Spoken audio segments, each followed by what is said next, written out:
And good afternoon, and welcome back to Nobby's Ballpark for Game 2 between the Spartans and the visiting Kenyon College Owls. And it's taken a lot for me to really avoid saying the Kenyon College Lords. Got used to that one for a while. But they are the Owls now, and the Spartans coming away with the advantage over the Owls in Game 1, 16-6 in 8 innings. I do apologize. I guess it was scheduled to play the 10-run rule between the two teams, and so again, Kenyon falling in that first game 16-6. And let's go ahead before we get any further and go ahead and give you the batting order for Kenyon College. Somewhat similar to game one, a few changes in there. Nate Rosen, the shortstop, leading things off and playing playing short. Drew Robinson, the center fielder, bats second, and Malcolm Gaynor, the second baseman, hits third. Same three at the top of the lineup for Kenyon. Edwin Groff will be the designated hitter and batting fourth. Luke Meister, the right fielder, bats fifth. Tyler Need playing third base and batting sixth. Nico Price, the first baseman, hits seventh. Catcher Ben Russell bats eighth, and then Ben Zimmerman, the left fielder, bats ninth. All right-handed hitters, Rosen, Robinson, Gaynor, Groff, Meister, Nee, Price, Russell, Zimmerman for Kenyon College, and they'll be backing Jackson Neidl, who will be on the mound. We'll tell you more about him in the bottom of the inning. For Case Western Reserve, defensively in this one, Dane Camphausen at first, Zach Carinci at second, shortstop is Grant Price, and Tyler Stilson is at third. Three new infielders in Game 2 for the Spartans. In the outfield, the left fielder will be Franco Alonso, center fielder Logan Andraco, and Nick Harms will be in right. Doing the catching, James Powers. The designated hitter today will be Jack Anderson. And pitching to Powers will be Quinn Saunders, the left-handed pitcher in the first year out of Palos Park, Illinois, and he has been fantastic this season. Through 5 starts, 6 total appearances, 3-0 with a 4.88 ERA. Again, said this before, the ERA does not tell the story about how good Quinn Saunders has pitched this season. 24 innings of work, he has struck out 50 batters. Again, that is 5-0, 50 batters. He has walked just 13. Opponents hitting only 187 against him. Again, he has been great. And Saunders, who owns the program's single-game strikeout record with 14 in a game earlier this season, will take the hill here against Kenyon, looking to complete a sweep of a doubleheader. And we are about set to get underway with Nate Rosen taking his spot up in the batter's box. Saunders ready on the hill, and we are set. Saunders, who will be facing all right-handed batters today, delivers a first pitch strike, 0-1. Righties just .222 against him this season. The 0-1 on the way from Saunders. And swung on, line drive, right field, coming over his Harms, and he makes the catch on the run. As good as Harms has been offensively this year, you lose, some perspective, I guess, on how good his defense has been. He has a great arm out there. He's a guy who can play center field, but has pretty much played right field exclusively the last 2 years. But that's a ball that I thought was destined to be a single into shallow right, and Harms was able to cut it off for the first out of the inning. So one gone now for Drew Robinson, who's hitting at .363 on the year. Robinson 2 for 4 in the opening game of the doubleheader. And that one grounded hard to third. Early opportunity for Stilson. His throw's a little low, but dug out by Camphausen for the second out. And so another nice play defensively for the Spartans. Camphausen saves an error there. Stilson kind of pointing over in the direction of Camphausen, saying thanks for that. And some good defense by the Spartans to begin the second game. 3 pitches, 2 outs for Saunders, and now he'll face Malcolm Gaynor, hitting at .306 on the season.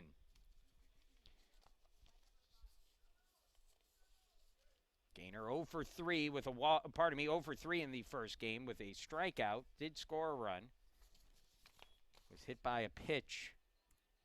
His only time he reached base as the count goes to 1-0. Again, if you missed it, the first game, a 16-6 Spartan win.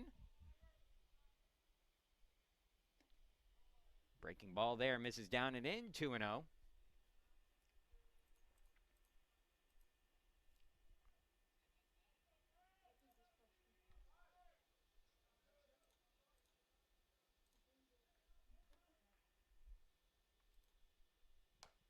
And a little up high, 3-0.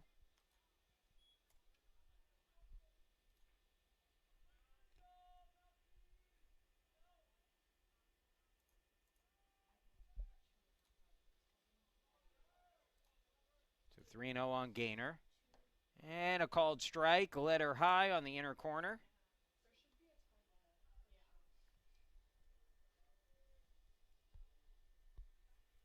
It's now 3-1.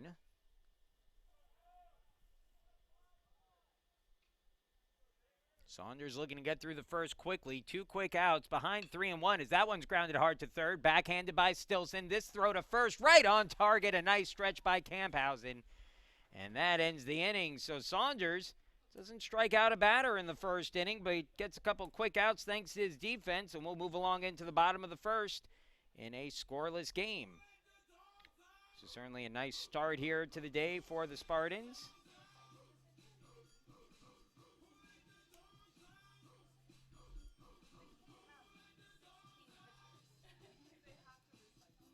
And now Case Western Reserve coming to bat. Let's go ahead and get you the batting order for the Spartans here.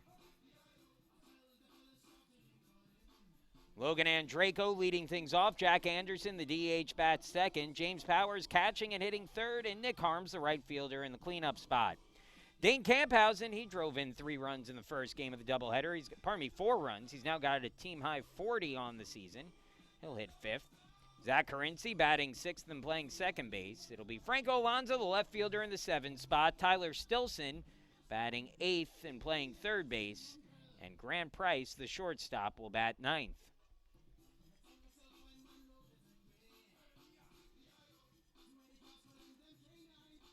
Defensively for Kenyon, first baseman will be Nico Price, second baseman Malcolm Gaynor. The shortstop is Nate Rosen and Tyler Nee over at third. In the outfield, Ben Zimmerman in left. Center fielder is Drew Robinson. The right fielder is Luke Meister. Doing the catching today is Ben Russell, and on the mound is Jackson Nidell. Nidell making his 5th start of the year, his 8th appearance overall. He's 2-2 with a 3.80 ERA.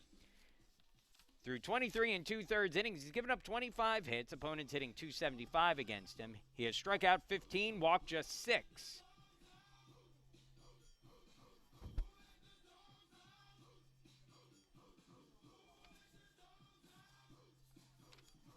Nidell, who wears number 21, a sophomore out of Durham, North Carolina, Durham Academy. 5'10", 170-pound sophomore.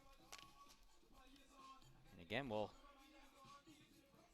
try to pitch his team to a Game 2 win if he can do it here.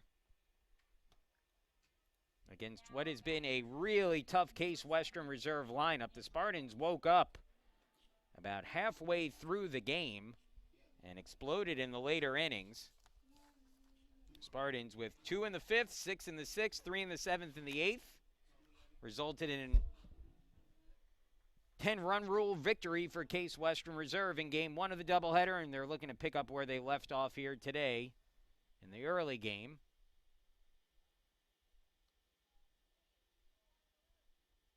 As Andraco settles in. Andraco hitting at .330 on the year, had a couple hits in the early contest and awaits the first pitch. And sends it in the air, shallow center field, coming in and diving to make the catch. In center field is Robinson for the out. Drew Robinson takes a hit away from Logan Andraco on a dying fly ball to shallow center. Andraco kind of snatching the bat out of Jack Anderson's hands as if to say, what do I got to do to get a hit here? That was a tremendous play by Robinson for the first out. So I'll bring Jack Anderson to the plate, and Anderson had a nice first game. 3 hits and 4 bats, scored 4 runs, and he drives one into center field for a base hit, first pitch swinging. So the Spartans have come out and wasted little time attacking Nidell here. 2 hard hit balls to start the game. And with 1 out, that'll bring up James Powers, who's hitting at .370 on the year with a runner at first. Anderson likely to be in motion here at some point in this at-bat. He's stolen 10 bases on 11 tries this year.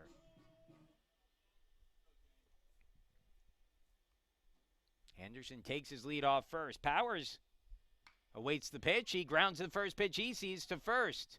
Price, the first baseman, has to take it to the bag himself. Originally thought about throwing to second, but bobbled it initially.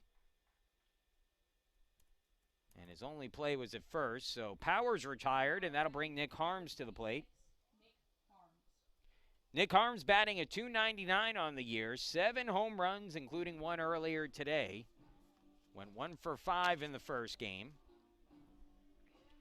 Wind continues to blow, although more out towards center than right field, as it was earlier in the day, when Harms deposited one onto 118th Street. Timeout called, and Harms will settle back in after the timeout. Bottom of the first inning, scoreless. The Spartans with a runner in scoring position and 2 away. Anderson with good speed takes his lead off the bag. Harms will take that one. It looked like an off-speed pitch on the inside corner for a strike. First pitch the Spartans have taken today. The first 3 batters each swung at the first pitch they saw from Nidell. I'm not sure how long Nidell will stay in this game for, as that one chopped down the first base side foul, and it's 0-2. My guess would be not very long. We saw the starting pitcher in Game 1 for Kenyon, Theo Canning, who is probably their top starter, last just 2 innings in the game, as it appears Kenyon's going to keep everyone rested in their roster for conference play.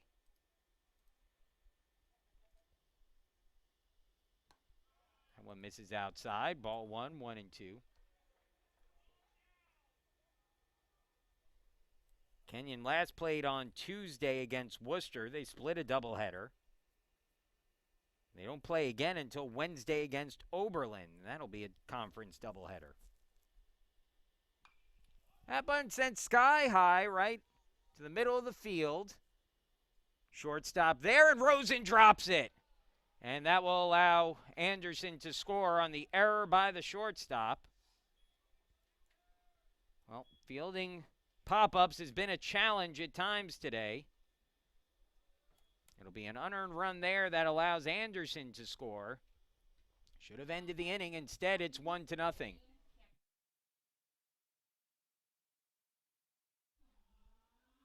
So now Dane Camphausen the batter. Camphausen hitting here with a runner on at first and 2 away in the inning. Harms goes. The pitch taken for a strike. The throw not in time. And a runner in scoring position now for Camphausen,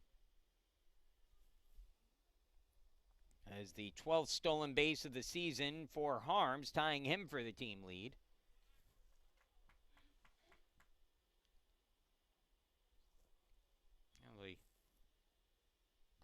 The 1-0 is in the dirt, and it's the 0-1 in the dirt, and it's 1-1.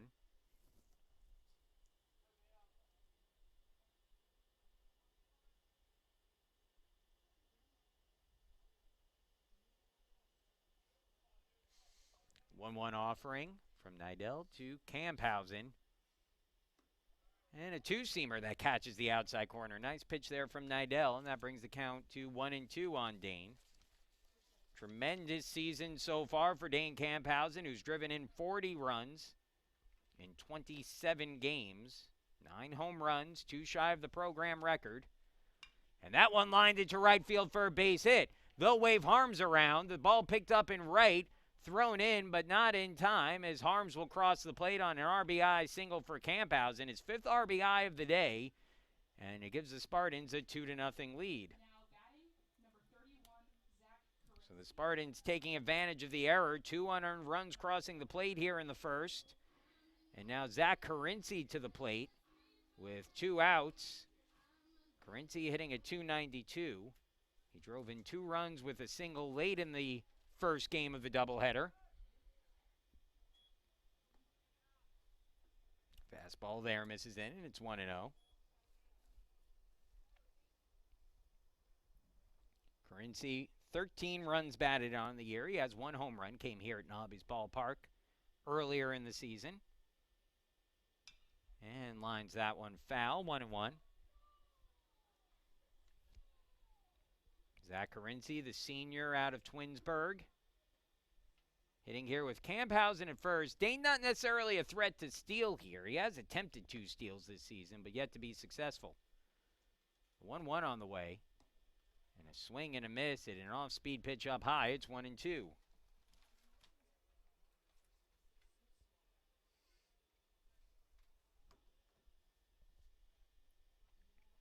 1-2 offering to Carinci. And he pops it up. Shallow right. Starting back was the right fielder. That one might land in there, and it does. Carinci takes a big turn at first. Camphausen goes first to third, running hard all the way there. And the right fielder there, Luke Meister, started initially backing up on that. He took a bit of a circuitous route to get to the ball, and that cost him any chance to make a play on a ball that was hit into the Bermuda Triangle out there in right field. And so now runners on the corners and a chance to extend the lead here with 2 outs with Franco Alonso coming to the plate. Alonso hitting at .322 on the year. He's driven in 17, batting in the 7th spot in the order today. Alonso was 1 for 3 with a walk in the first game of the doubleheader. Runner goes. Carinci takes off for second. The ball hopped over to second base, and Carinci steals it successfully. Camphausen stays at third on the play. It's a 1-0 count at the plate. So for Carinci, stolen base number 10 on the year. He's now in scoring position and a chance for Alonso to make it a 4-run lead with a base hit. The 1-0. And a fastball down Main Street taken for a strike. It's 1-1 on Alonso out of Pasadena, California by way of Cornell University.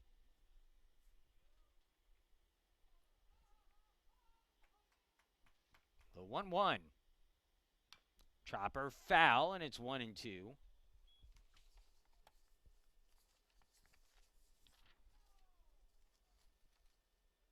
Alonso,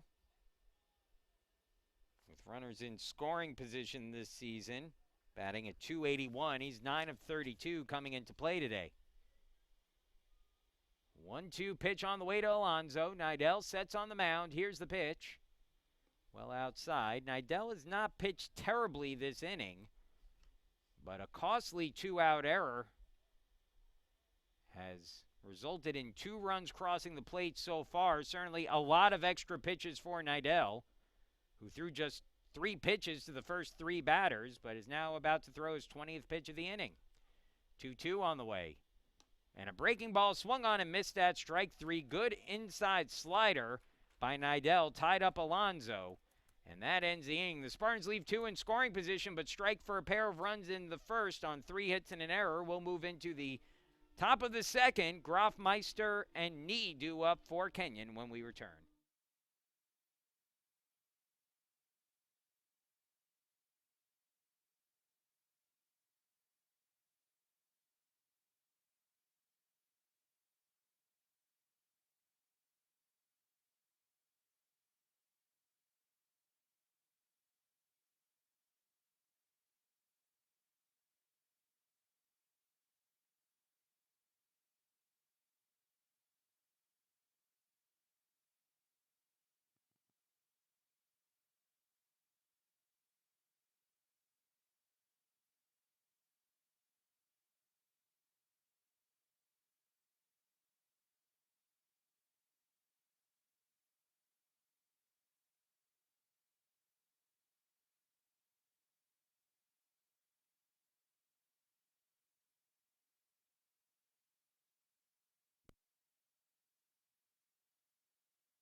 Welcome back again. It's Case Western Reserve with a 2-0 lead in the second.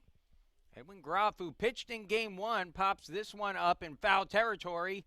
Nick Harms gets turned around, and it lands on the foul territory, but closer to the line than Harms was playing. No error on that play, but certainly one that I'm sure Harms will tell you he probably should have had. Mention that there's one or the two other UAA series currently taking place, and the one that we've got our eye on is the Emory Wash U series, and Emory currently leading 3-1 with 2 outs in the ninth of game 1 of 2 today. 0-1 on the way from Saunders to Groff. Swung on, ground ball hit to third. Another chance for Stilson. This throw right on target for the out. Stilson's been tested. That's the third straight assist he's had, as Saunders has retired the first 4 batters he's faced in the game now. And Luke Meister will step to bat. Meister had a really nice game in game 1. Fell a home run shy of the cycle, going 3 for 4 with 3 RBIs.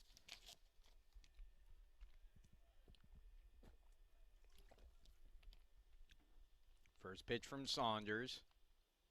Breaking ball down low. It's 1-0.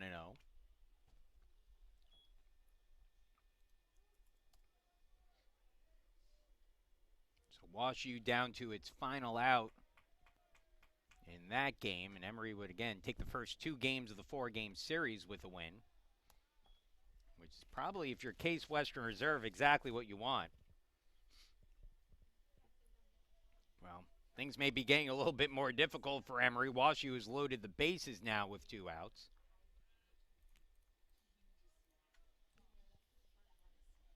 Saunders steps off the mound.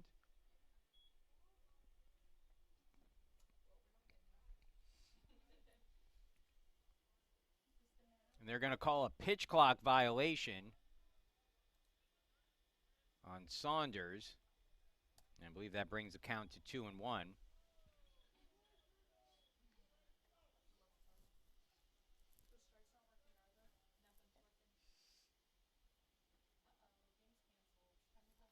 Here's the 2-1 pitch. And it's fouled back, 2-2. Standings right now, Case Western Reserve, with the off week here, is currently leading the UAA with a 7-1 record. Here's the pitch. Breaking ball outside. And it's 3-2, full count.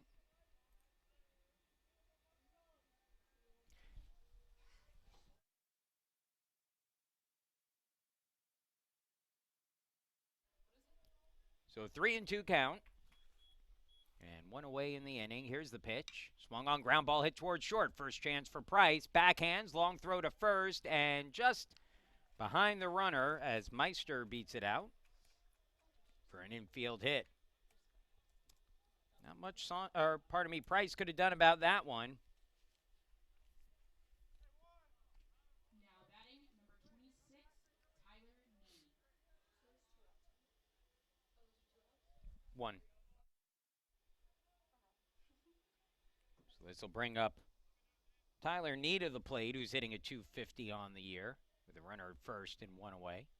First hit of the game there for Kenyon as that one swung on, popped up. Foul territory, long run for Harms, and he makes the catch up against the fence. Nice job by Nick Harms to track that one down. I mean, forget about the fact that you're making the catch up against the fence. That is just a tremendous amount of ground to cover. There's a lot of foul territory on that right field side of the ballpark. And Harms was able to track that one down to retire Knee for the second out of the inning. So 2 gone. Runner at first, and the batter will be Nico Price, the first baseman. We saw Price come into the game as a defensive replacement late for Kenyon in the first game. He'll foul that one back, 0-1.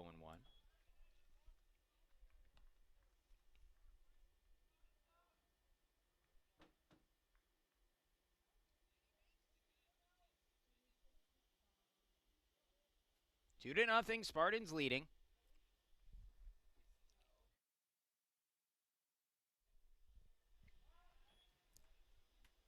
Throw down to first, not in time.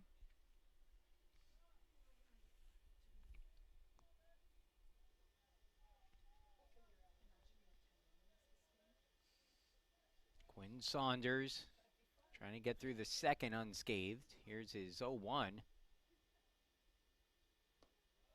Misses down low for a ball, 1-1. Ironically, it's Saunders yet to strike a batter out in this one. That's this point in a game with 5 outs already. Usually he's got at least 2 or 3 strikeouts. So a bit rare for Saunders, who's pitching to contact a bit more in this one. One misses down low, 2-1. Again, 2 games for the Spartans tomorrow, so Saunders might be under direction to pitch a bit more to contact than he typically does today. Again, his stuff is good enough that he'll get outs in the strike zone. That one misses inside. 3-1. In St. Louis, Wash U has tied that game up. It's now 3-3 with 2 outs in the bottom of the ninth, and the Bears have the potential game-winning run now in scoring position at second base. That one misses inside, and that'll be ball 4. So Price draws the walk. First and second now, the potential game-tying runs on the base paths for Kenyon. And the catcher, Ben Russell, will step to the plate. Russell, did not see him in the first game.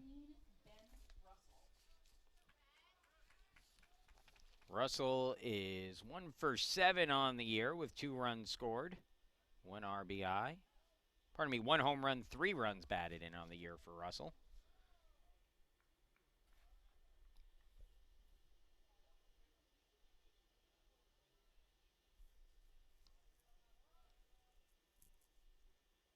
Swing and a miss.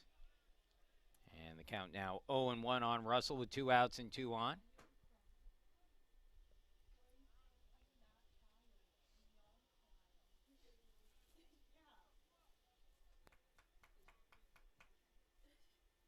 Emery got the final out in the ninth, so that game between the Bears and the Eagles is going into extra innings in game 1 of the doubleheader. The 0-1 in the dirt, 1-1.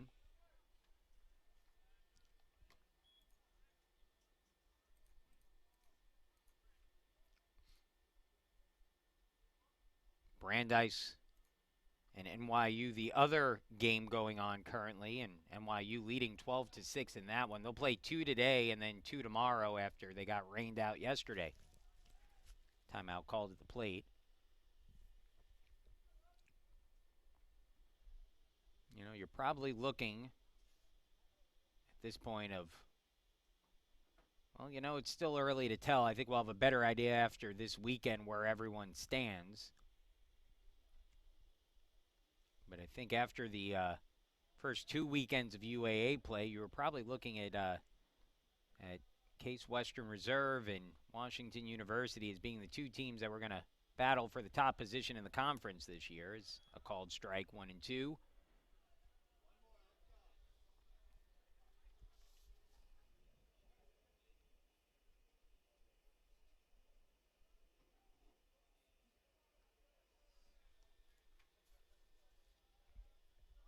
One-two offering from Saunders. Swing and a miss, strike 3 at the pitch in the dirt. Powers has to complete it at first, but does. First strikeout of the game for Saunders. Russell down swinging, and that ends the second. It's 2-0 Spartans, and it'll be the 8, 9, and 1 hitters coming up. Stilson, Price, and Andraco when we return.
Welcome back inside Nobby's Ballpark, Game 2 between the Spartans and the Owls.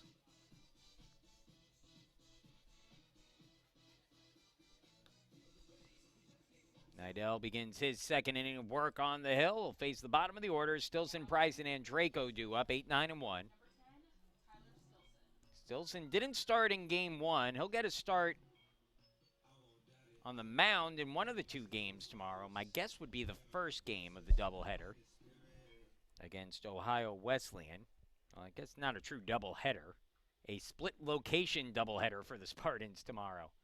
Stilson hits that hard, fair down the third base line on the first pitch of the inning. He'll turn the corner at first. He's going to have to hustle to get to second. Here comes the throw. Stilson dives in head first. Slid a little bit early, but just got the fingertips in there for the double. That is his third double of the season, and he's in scoring position with nobody out here in the second.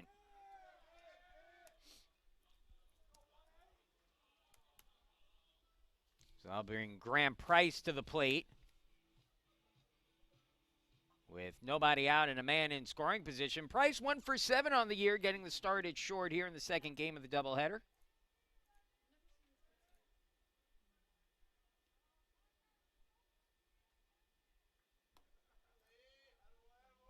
And he takes ball 1, 1-0. Price out of Sandusky. Been a real nice addition to this team. A backup shortstop, an infielder, but great personality.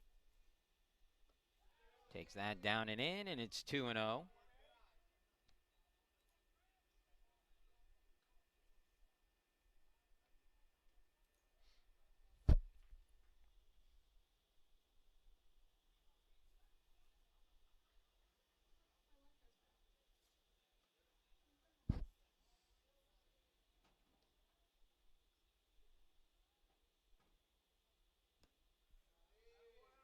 Three and 0 now on Price. Logan Andreyko waiting out on deck. You know, taking a look at the UA standings, and it's tough right now to sort through because everybody has played a different number of games. The 5 teams have all played different numbers of games, but the Spartans certainly in control right now. As a called strike makes it 3-1. Price taking all the way there. The Spartans 7-1 in the conference. The only other team right now with a winning record in the conference is Wash U. They're 3-2. And you have Emory at 4-5, NYU at 3-5. Price got a piece of that to foul it off, and the count now full 3-2. And then Brandeis 0-4. Looks like soon to be 0-5 here, as they're down 6 runs late in that one. Naked 8 runs late in that one.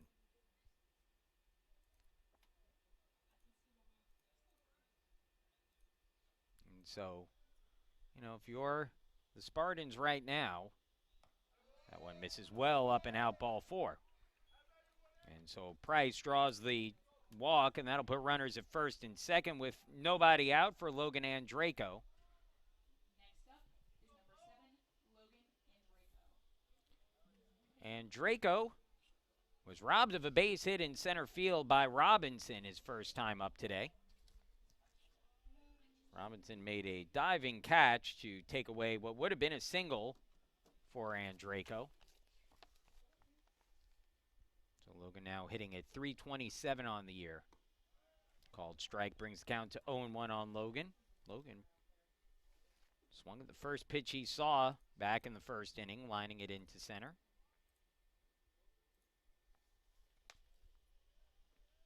Now the 0-1. He squares to bunt and bunts it foul. It's 0-2.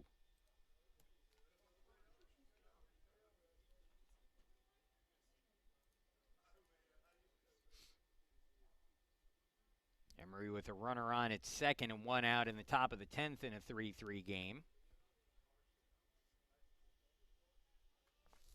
And if you're the Spartans, you're probably rooting for Emory this weekend. Breaking ball misses outside, 1-2. An Emory sweep would give Case Western Reserve a 4-game lead in the loss column over any other team. That would be tough to overcome. That one just missed inside. Good pitch there from Nidell. He's got a nice breaking ball, and you can see he likes at times to get it in on the hands of hitters. We've seen him do that against lefties and righties so far now.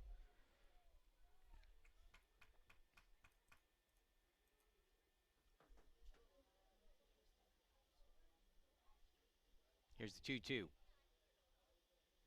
Ground ball hit up towards the middle. Diving stop made by the shortstop, but can't get it out of his glove, and everyone's safe. So Rosen did a good job keeping that in the infield, but that'll be an infield hit for Andreyko. And the bases are now loaded on the 5th hit of the game for the Spartans. And that will bring Jack Anderson to the plate. And Anderson, with a single in the first inning, came around to score a run. He is now batting a team-high 400 on the year. And all of a sudden, Jack Anderson's, he started off a little on the slow side, but now his numbers are just skyrocketing here as he continues to match his All-America form from last year. First pitch to Anderson. Swung on, fouled back, 0-1. Anderson, who collected the 200th hit of his career last weekend against Brandeis. Will go down as one of the great players in program history, no doubt. 0-1 to Anderson. 1-1 the count. Spartans have now won 7 straight games, trying to make it 8 in a row, which would be a season high for the team.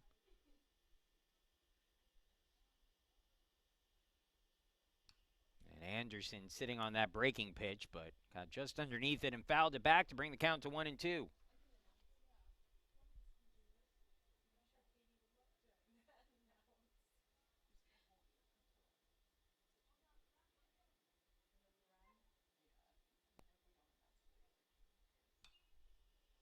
Fouled back. Count stays at 1-2.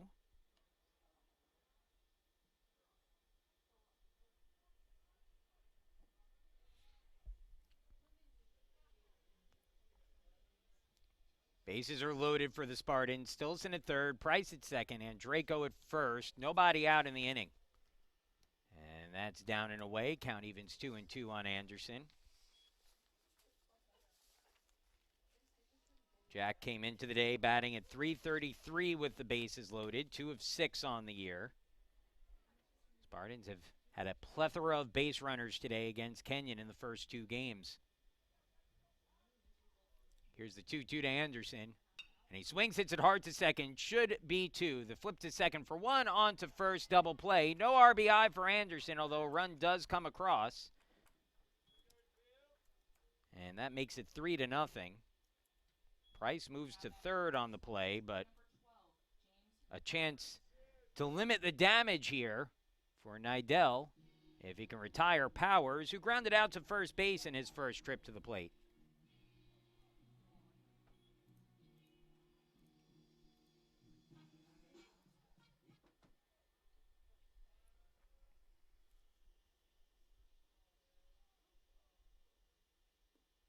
First pitch taken down low, 1-0 to Powers, who's batting at .367. Second on the team this year with 39 runs batted in. Had 3 hits in the first game, 2 of those doubles. Drove in 3. The 1-0. Up high, 2-0. Emery now with the bases loaded and 1 out in the 10th.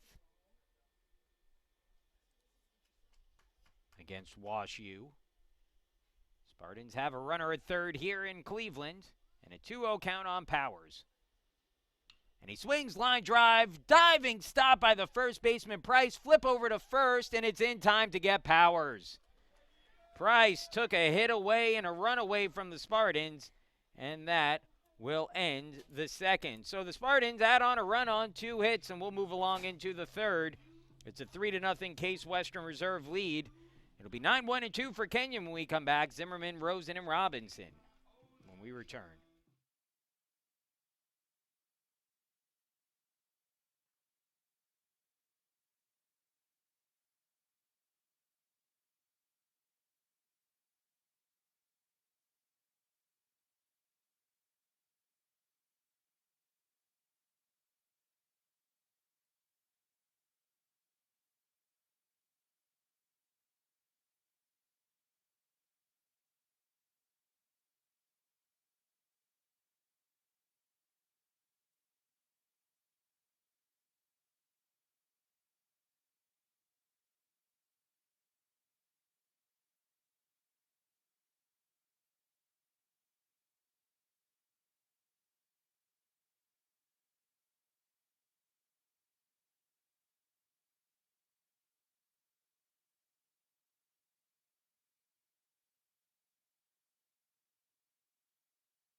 We're headed to the top of the third. 3-0 Spartans here in Game 2 against Kenyon after a 16-6 win in Game 1. Again, the Spartans trailed in that game.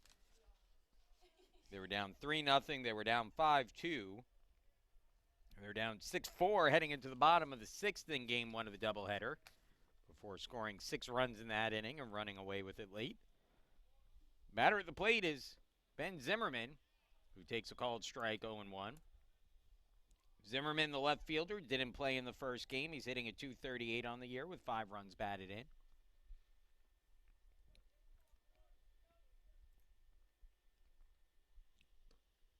Outside corner picked off by Saunders, and it's an 0-2 count. Nice pitch from Quinn. Good location on that. He's ahead in the count, 0-2.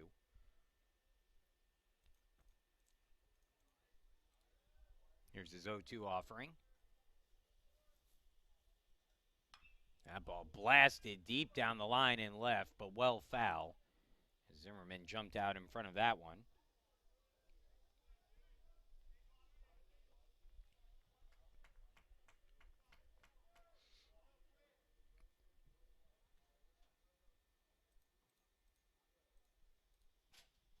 And that's right there, but called the ball. Not sure where that missed. And it's 1-2. That pitch appeared from up here to be right down the middle, so not exactly sure where that one missed, but it'll be a 1-2 count now.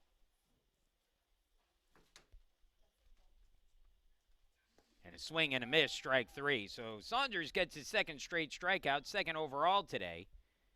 And back to the top of the order for Kenyon, and that'll bring up Nate Rosen, who flew out to right field in his first at-bat. Took a nice play in right by Nick Harms to pull that one in. Back in the first inning.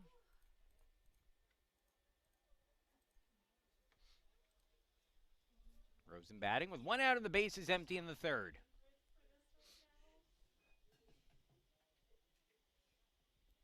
First pitch skips in, and it's 1-0.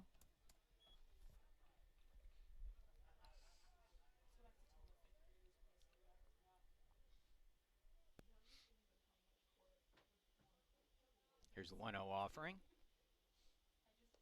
Down and in, 2-0.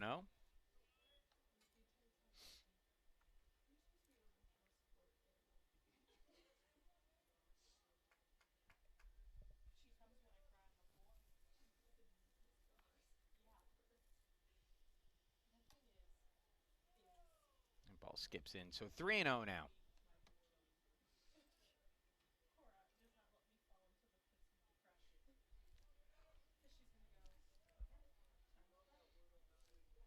Emery 2 runs in so far in the 10th now. An RBI single by Aiden Conley. It's called strike to Rosen. It's 3-1. And then a wild pitch that brought across his second run. So Emery's taken a 5-3 lead in the 10th over WashU.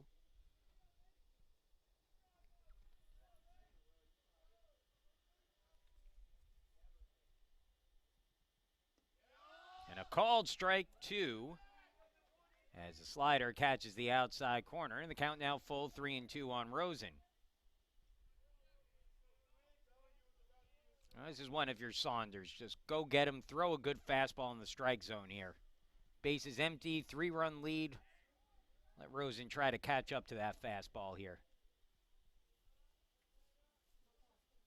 Saunders shakes off a few signs. Let's see what he comes with to Powers. Here's the pitch. And it's ball 4. I think they might have called a pitch clock violation. Saunders not happy about that. And let's see if Steve Grunberg comes out to calm him down a little bit, as he's a bit shaken on the mound after that.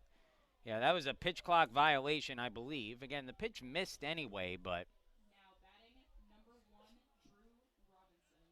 So now runner at first. Let's see if Saunders can calm himself down here and get some outs with a runner on.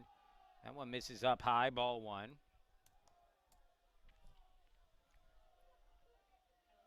You can just see the way that Saunders is kicking at the mound here, that he is still not happy about that call. Breaking ball misses outside, 2-0. That's been a bugaboo for Saunders a little bit this year, is that pitch clock. And he will take his time sometimes between pitches.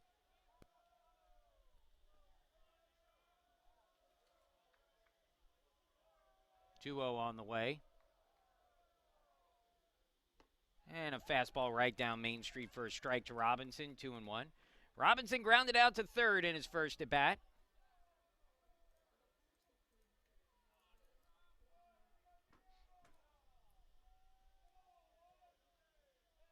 Saunders now ready. And that ball lined into shallow center. It's a base hit.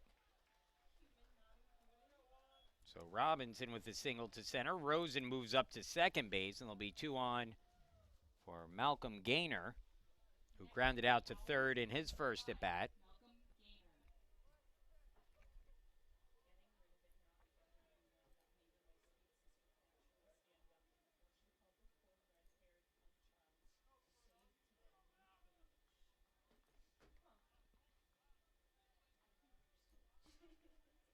Brandeis has cut into the NYU lead. It's now 14-9. Violets leading in the top of the seventh against Brandeis. Gaynor fouls that one off. In St. Louis, Emery has added on another 2 runs on a Zach Wasserluff base hit, and it's now 7-3 in the 10th. Again, game 1 of 2 for both of those teams. Both of those games, I should say. Saunders steps off.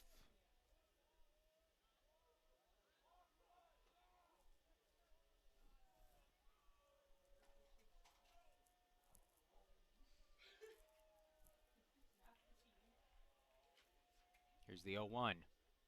Outside corner, nice pitch again for Saunders. That's been effective when he's been able to pick off that outside corner. We've seen it a couple times this inning.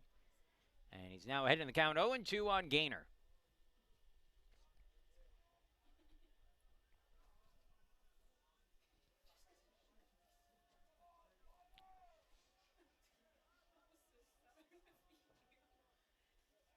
Here's the 0-2.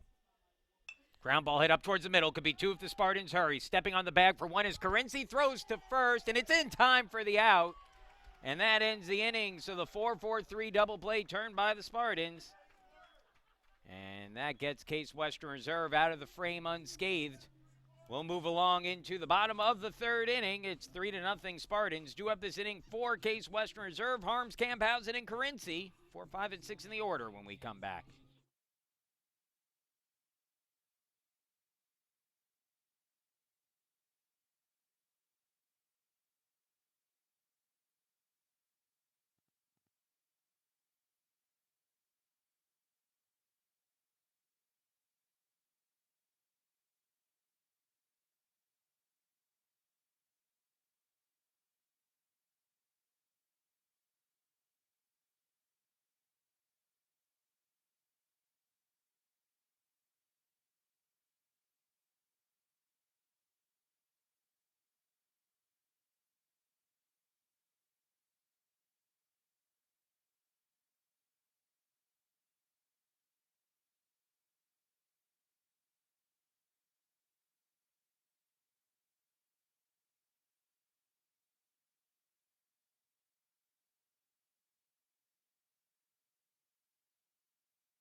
New pitcher on the mound for Kenyon, as it looks like once again they'll aim to staff this one out, similar to what they did in the first game. It'll be the first year Jack Anger, who is a 6-foot-tall, 200-pound player out of John Burroughs High School in St. Louis, Missouri. And he will go up against his fellow St. Louis native. Don't know what you call St. Louis native. St. Lucians? St. Louisans, something along those lines. St. Lucy's. Anyway, 2 players from St. Louis will face off against each other here, as Anger will face Nick Harms, different high schools. Anger out of John Burroughs High School.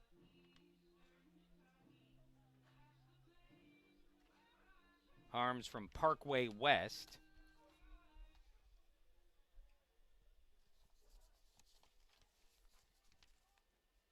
Anger 0-1 on the year with an ERA of 8 through 9 appearances out of the bullpen. Delivers ball 1 to Nick Harms, and it's 1-0. 3 saves on the year for Anger. 9 innings pitched. He's given up 10 hits, 8 runs, 6 walks, 10 strikeouts. Called strike, and it's 1-1.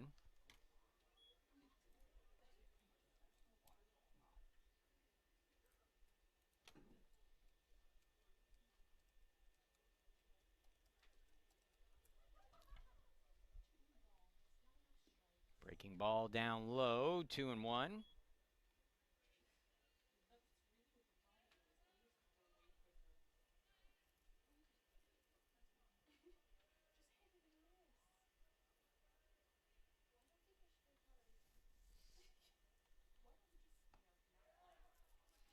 And a swing and a miss, 2-2.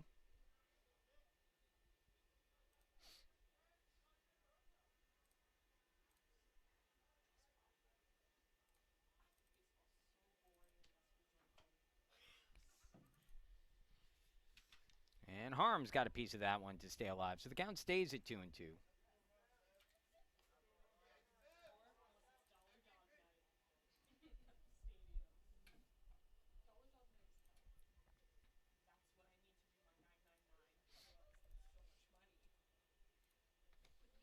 Another 2-2 coming on the way to Harms.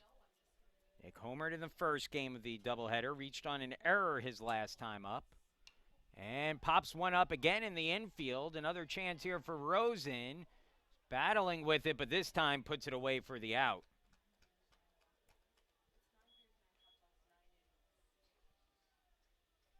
So Harms retired on the pop-up, and that'll bring Dane Camphausen to the plate. Camphausen drove in the second run of the game for the Spartans in that first inning with an RBI single.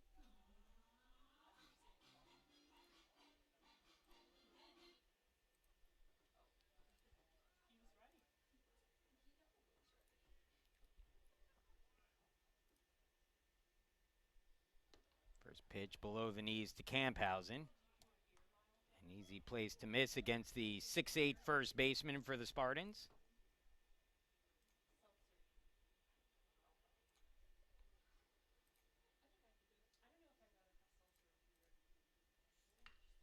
And he gets that in the air deep towards center field. Back on the track.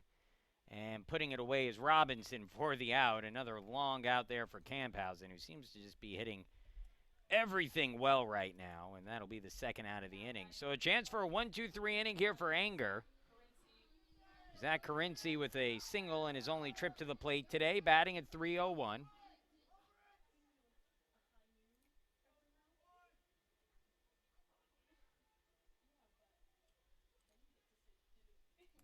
Carinci awaits the first pitch, takes it down and in, ball 1, 1-0.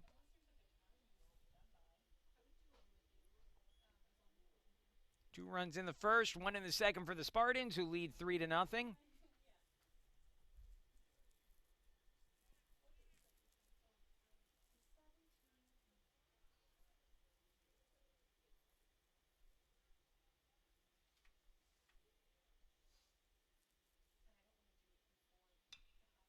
Fouled off, 1-1.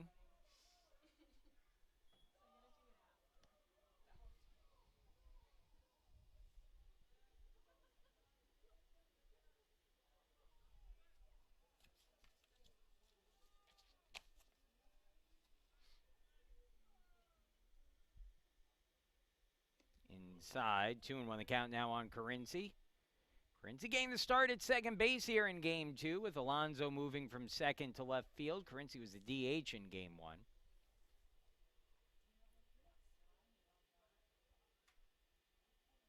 2-1 pitch on the way. And Carinci fouls that off, 2-2. Carinci spent the first 3 years of his Spartan career as a third baseman.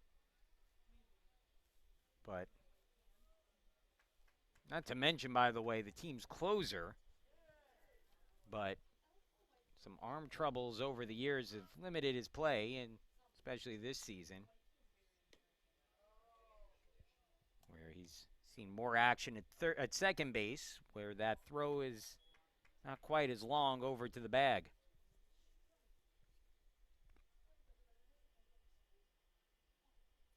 Here's the 3-2 to Carinci with 2 away and the base is empty. And low ball 4. So Enger walks Carinci, and the Spartans have a 2-out base runner with Franco Alonso coming to the plate. Alonso struck out swinging in the first.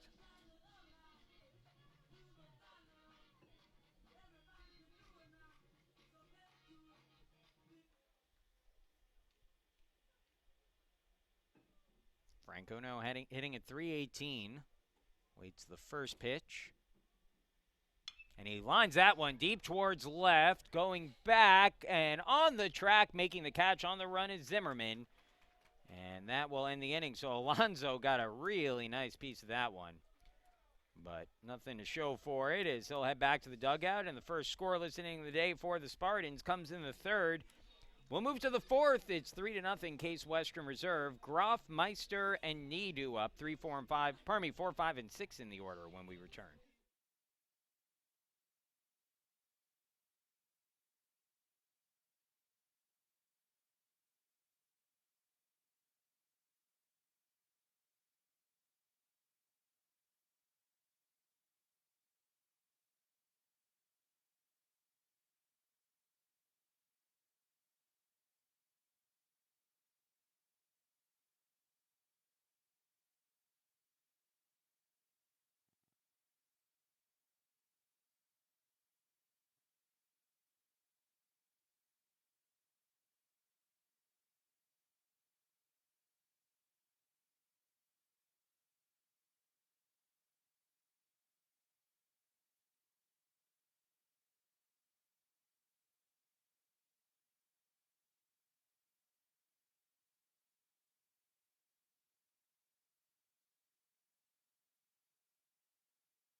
First pitch of the inning, a backdoor slider taken by Groff for a strike, and it's an 0-1 count. Groff grounded out to third base back in the second inning, leading off an inning for the second time today. Groff hitting at 351 on the year. We saw Groff pitch in the first game. He swings and misses. In fact, Groff took the loss in the game, allowing five runs on 2 hits, two walks in that inning. As the count now at 0-2 on Groff. And he swings and tips that into Power's glove for the strikeout. And there is one gone here in the fourth. Third strikeout of the game for Saunders. And that will bring up Luke Meister to the plate. Meister singled back in the second inning. It's one of just 2 hits today for Kenyon. And between the 2 games, Meister now 4 of 5. He's had himself a really nice day at the plate. And he pops up the first pitch foul. 0-1. Saunders with 48 pitches here with one out in the fourth.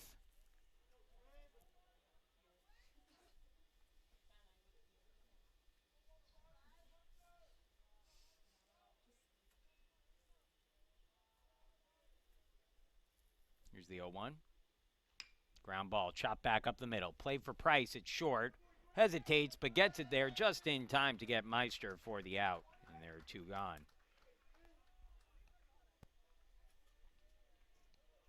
So Saunders a chance for a quick inning here with For Kenyon, number 26, Tyler Nee coming to the plate. Nee, the third baseman, 0 for 1, flew out down the line in right his first time up in foul territory. Took a really nice play by Harms, who had to cover a lot of ground, eventually reaching over the fence in right field in foul territory to record the out. Nee takes that down low for ball one, and it's 1-0. Nee hitting at .231 on the year. That was the 50th pitch of the game for Saunders. His 1-0 offering. And right in there for a called strike, 1-1. Emory has broken that game open in the top of the 10th. They now lead 12-3. Emory, I believe, still hitting in that inning.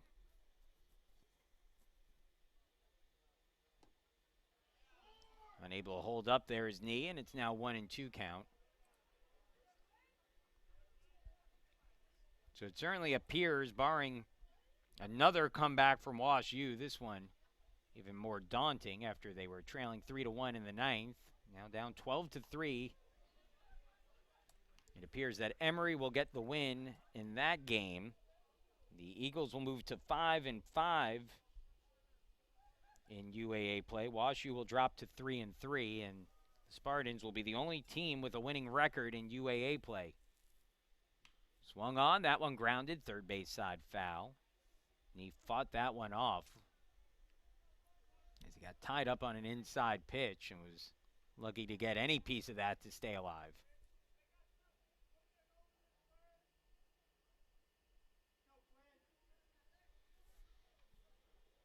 So Saunders now with a 2-2 count on knee, trying to put him away for a 1-2-3 inning. And he does. Strike three, tag applied by Powers, and that ends the fourth. The Spartans will take a 3-0 lead into the bottom of the fourth inning. New pitcher coming in for Kenyon when we return. It's 3-0.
Tyler Stilson, the batter, and a new pitcher on the mound will be Peyton Hodges for Kenyon. Hodges, the first year out of New Madrid, Missouri, East Prairie High School. Fouls that one back, and it's 0-1 on Stilson, who's now batting in .306 on the year. Hodges, a righty, 6 foot tall, 180 pounds. Stilson pops another one, fouling out of play, and it's 0-2.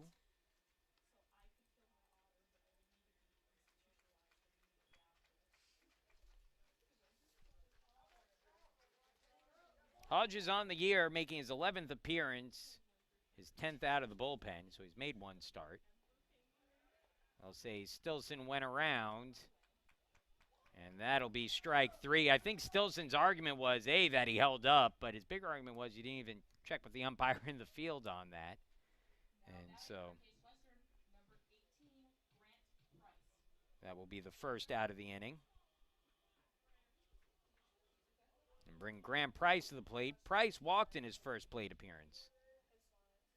Hodges 2-1 on the year with that 5.31 ERA through 20 and a third innings. He's given up 24 hits for a .279 opponent's average. Price fouls that one back. 0-1. 17 runs allowed, 12 of those earned. He has walked 11 and struck out 25 in 20 innings.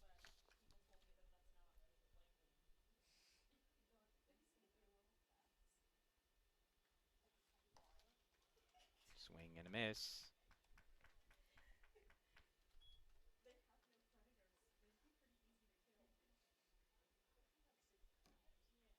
So it's 0-2 on Price.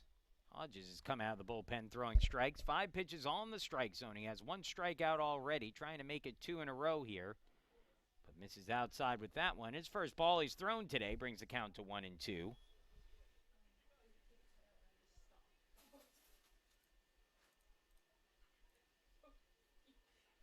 NYU now leading Brandeis 14-10 in game 1 of their doubleheader. Check down at first, but Price held up on that, and it's 2-2. With the left-handed batter up, it's funny because I don't know that that's a situation where you really can check with the umpire at first base. You typically go with a lefty. You want that third base umpire to call a check swing. Price sends that one towards the gap in left center field, but covering ground is Zimmerman, and he puts it away for the out. And there are 2 gone. Back to the top of the order now for Logan Andraco, who's 1 for 2 with a single. Andraco hitting at .333. He's had a nice day so far today. 3 hits over the 2 games. Almost had another hit, but again, robbed of a base hit back in the first by the center fielder Robinson. That pitch a called strike, and it's 0-1.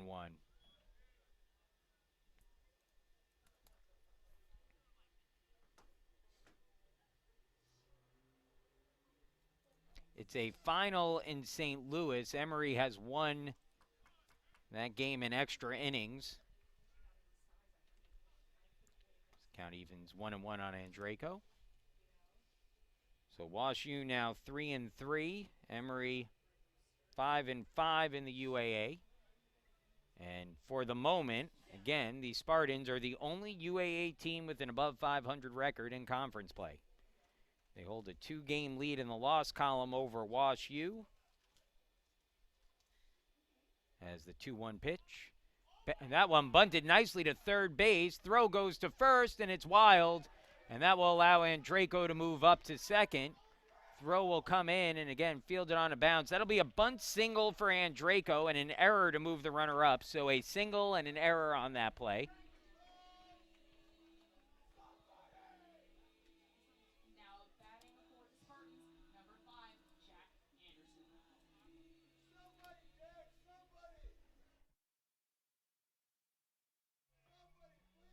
So that's the 6th hit of the day for the Spartans.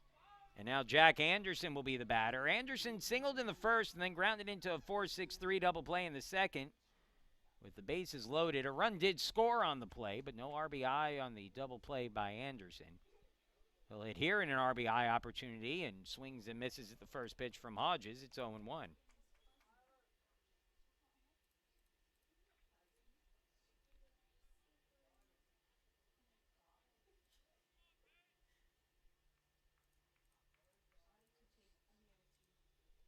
The 0-1, a big cut and a miss again by Anderson. It's now 0-2.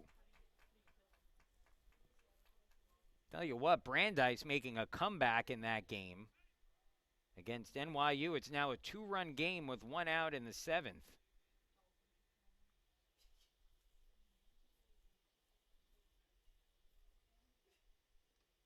And that ball swung on a misstep by Anderson for strike 3. They'll have to complete the play at first and do.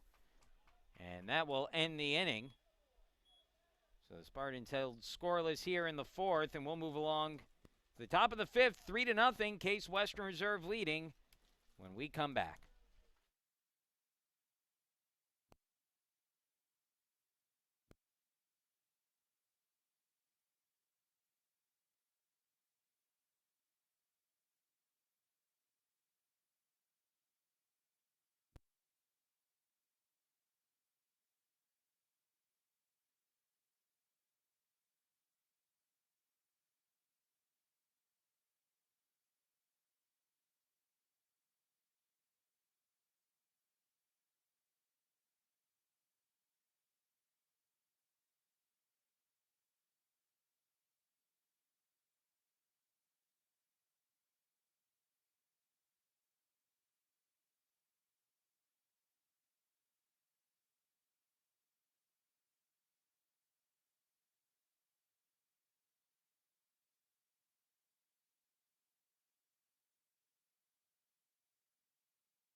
Nico Price set to lead things off for Kenyon as we begin the 5th inning.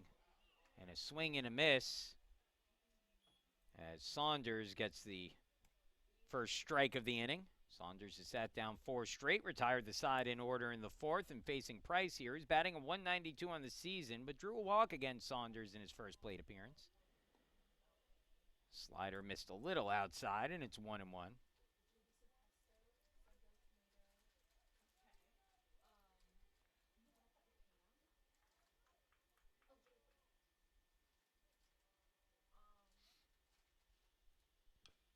That one chopped foul. 1-2.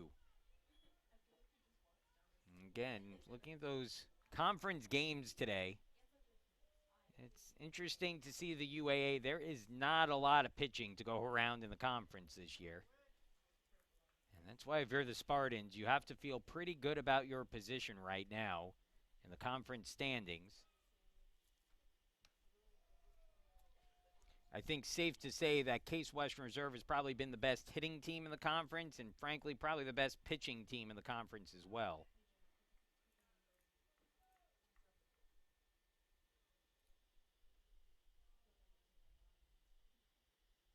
Popped up.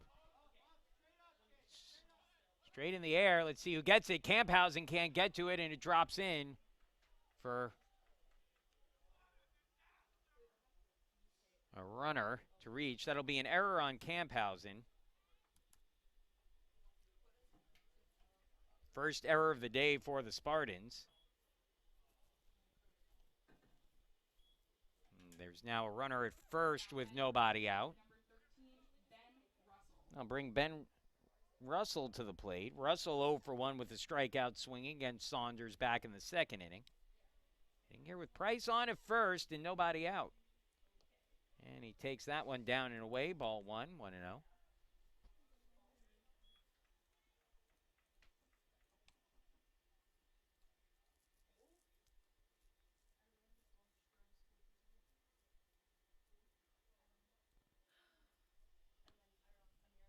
Misses outside again. It's 2-0.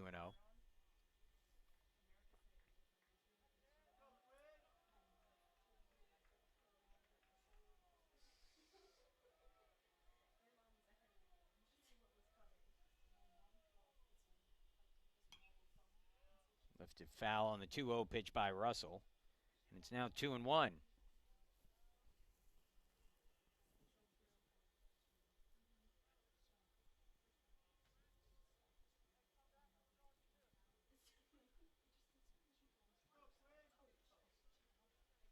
Saunders trying to eat up some innings here. He's at 63 pitches now. On the outside corner with that one, it's 2-2.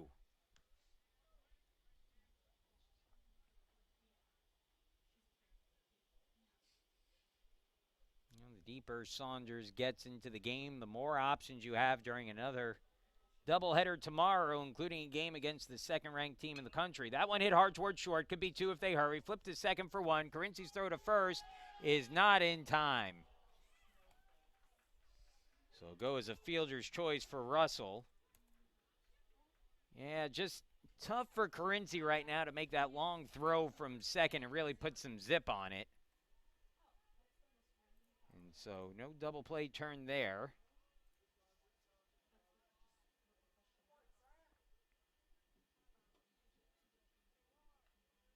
How about this? Brandeis has now taken the lead against NYU. They've scored 6 runs in the 7th. It's now 15-14 there.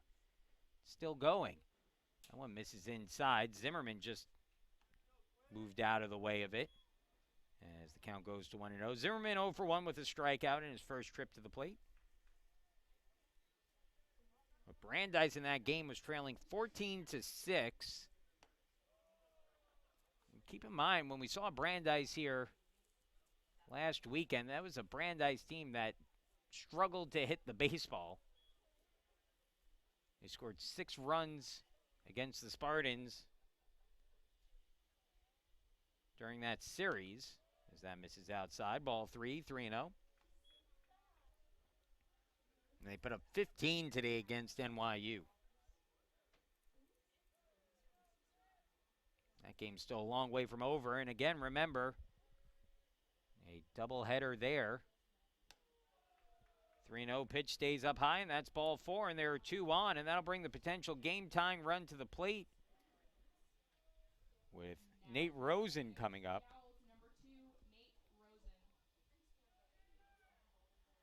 Rosen 0 for 1 with a fly out and a walk in his 2 plate appearances.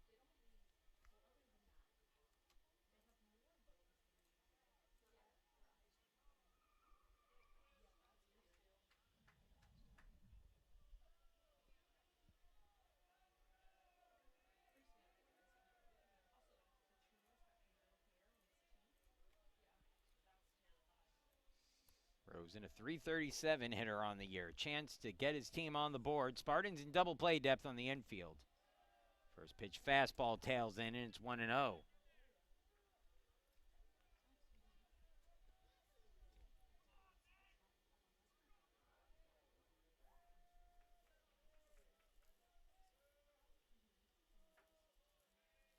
The 1-0 offering. Down low, 2-0.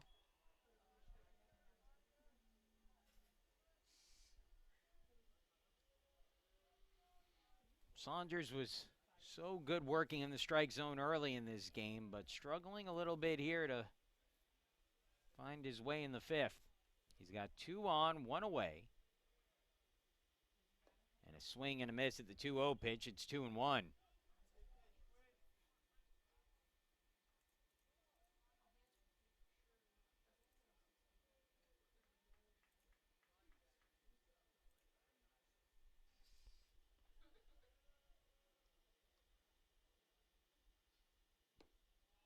Called strike, 2-2.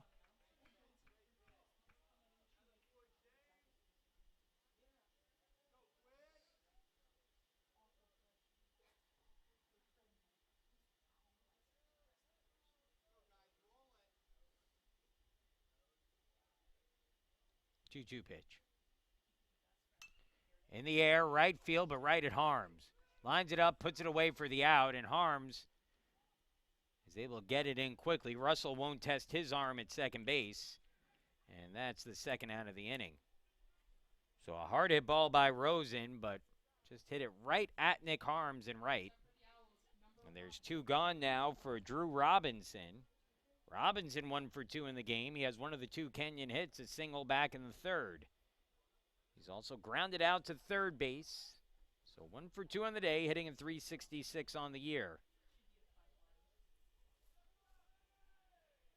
Saunders looking for another scoreless inning here, but a tough hitter stands in his way as that one just misses a shade outside, and it's 1-0. Good job by Powers to try to frame that on the outside corner, but doesn't get the benefit of the call.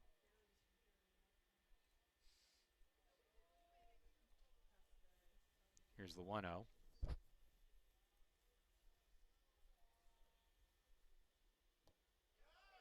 And he holds up on that.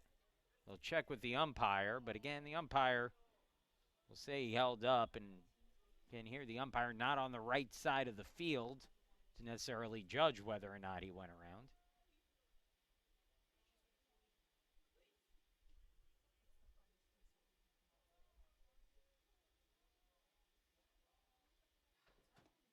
Called strike, and it's 2-1.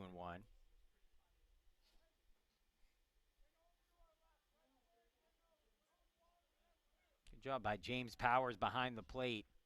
He's moving the defense towards the right side with a 2-1 count on Robinson. And that one catches the outside corner for a called strike, 2-2. You know, that's interesting because the way Powers position them, if you're Robinson at the plate, you've got to think that they're coming outside corner if they're going to position you to hit it the opposite way, and that's exactly what happened. We'll see where this pitch comes, 2-2. And another one, outside corner breaking ball. Robinson wasted. Good job by him to look outside corner there and defend against that pitch.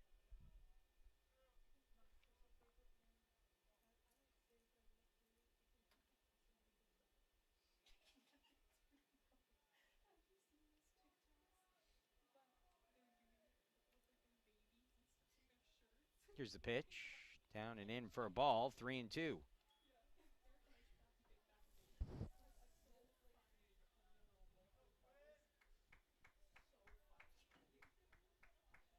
Three to nothing, Case Western Reserve leading here.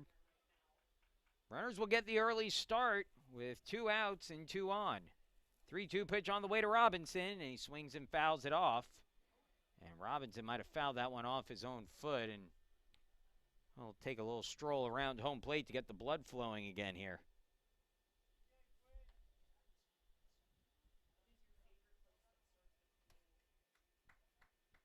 Robinson settling back in now. He will await another 3-2 pitch. Runners will get the early go again here. With the count full and 2 away, and a swing and a miss, strike 3. Saunders gets the strikeout. That's his 5th of the game, and that will end the 5th inning. No runs, no hits, an error, and 2 men left on. 6th inning, bottom of the 5th inning coming up in the heart of the Spartans' order to Powers, Harms, and Camphausen when we come back.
Powers fouls back the first pitch he sees from Hodges, who begins his second inning of work. Hodges gave up a 2-out single in the fourth, but kept the runner from scoring.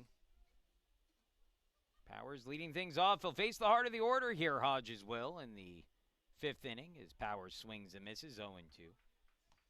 Powers 0 for 2 in this game, a couple ground outs to first base. After he went 3 for 5 with 3 RBIs, 2 doubles, 4 runs scored in the first game of the doubleheader. The 0-2 pitch. Chopper hit towards short, going to be a tough play. Charging is Rosen, throws on the run, and in time to get Powers.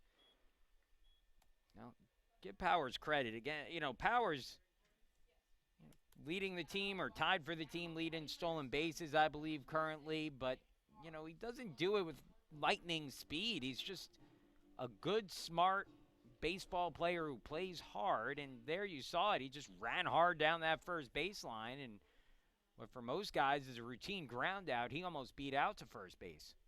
So good job there by Powers despite the out. And now that'll bring up Nick Harms, who is 0 for 2 in the game.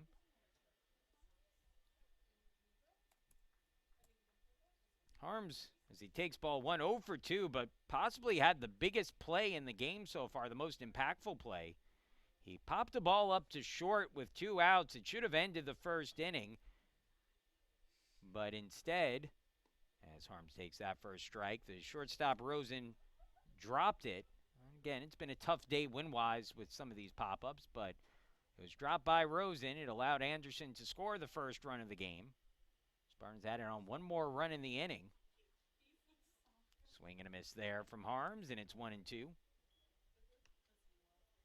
Harms connected on his 7th home run of the season. In the first game of the doubleheader, hit one probably about 400 feet to right center field. It landed on 118th Street. Breaking ball stays high from Hodges, and it's 2-2. Dane Camphausen out on deck.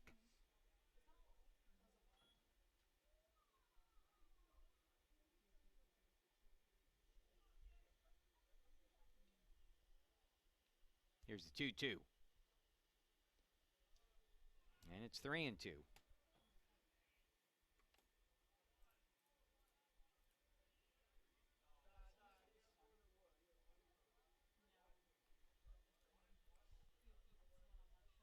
Three-two offering to Harms with 1 out and the bases empty.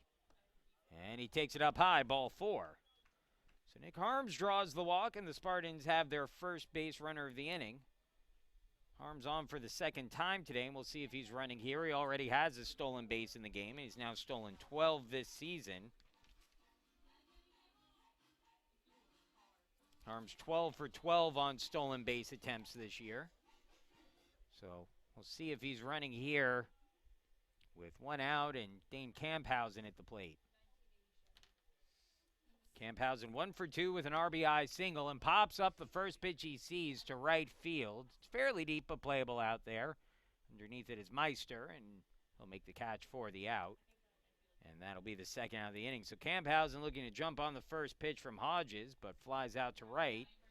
And now with 2 gone, that'll bring Zach Carinci to the plate. Carinci has been on base twice today, a single and a walk. Singled in the first, walked in the third. He's hitting at .301 on the year. Good for Zach for getting that batting average back up over 300. Again, it's been a season of fits and starts at times for Carinci, but finally seems like he's locked into the lineup. He's feeling a little bit better. We've said it before, but this is a better lineup when Zach Carinci is in there and swinging the bat effectively.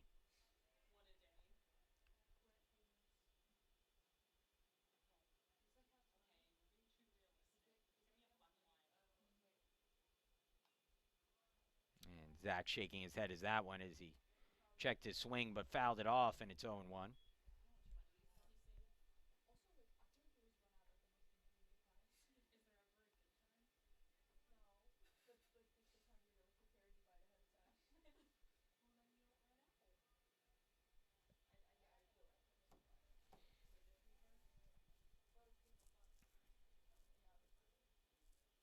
Here's the 0-1 pitch.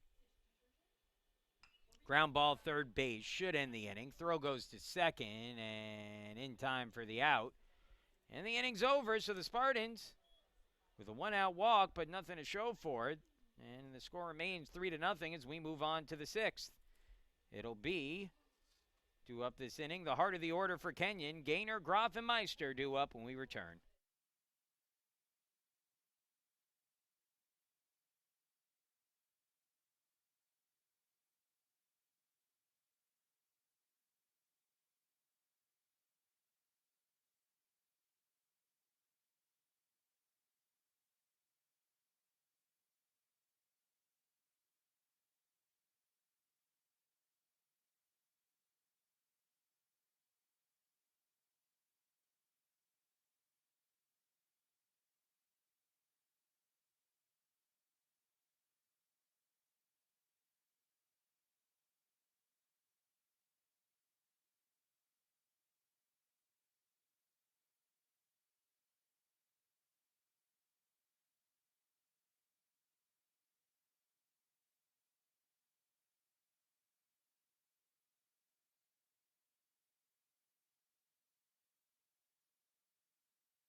First pitch from Quinn Saunders to Malcolm Gaynor misses low, and it's 1-0. Gaynor 0 for 2 in the game, a ground out and a ground ball double play in his 2 trips to the plate so far. Saunders at 83 pitches. Swing and a miss from Gaynor brings the count to 1-1.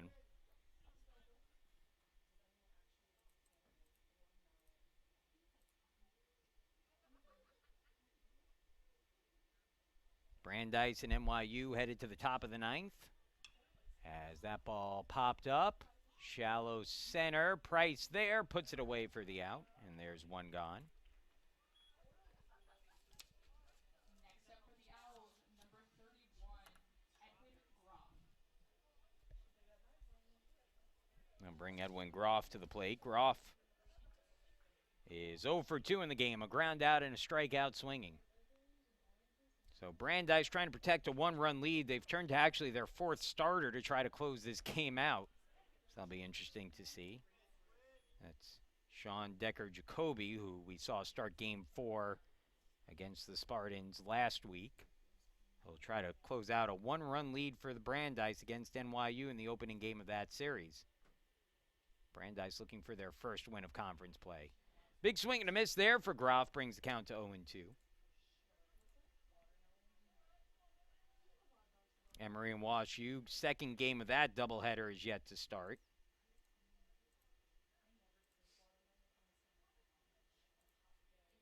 Here's the 0-2. Pop foul. Count stays at 0-2. Action in the Spartan bullpen. And I believe that is Jackson Brewer who is warming up. Swing and a miss and a pitch down and in. Strike 3. Powers throws the runner. Groff out at first. There are 2 gone here in the 6th. 6th strikeout of the game for Saunders, who's allowed just 2 hits and 3 walks today. He's not allowed a hit since the third inning.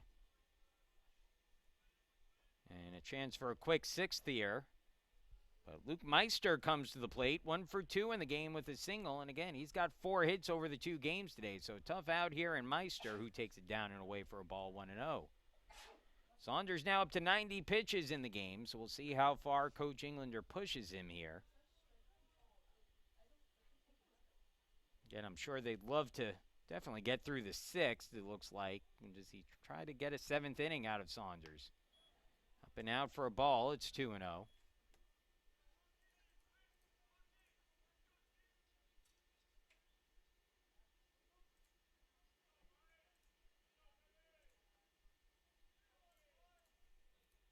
2-0 from Saunders.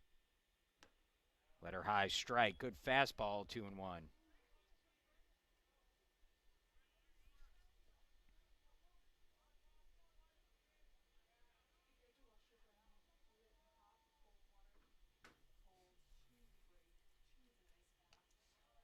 A little bit outside, 3-1.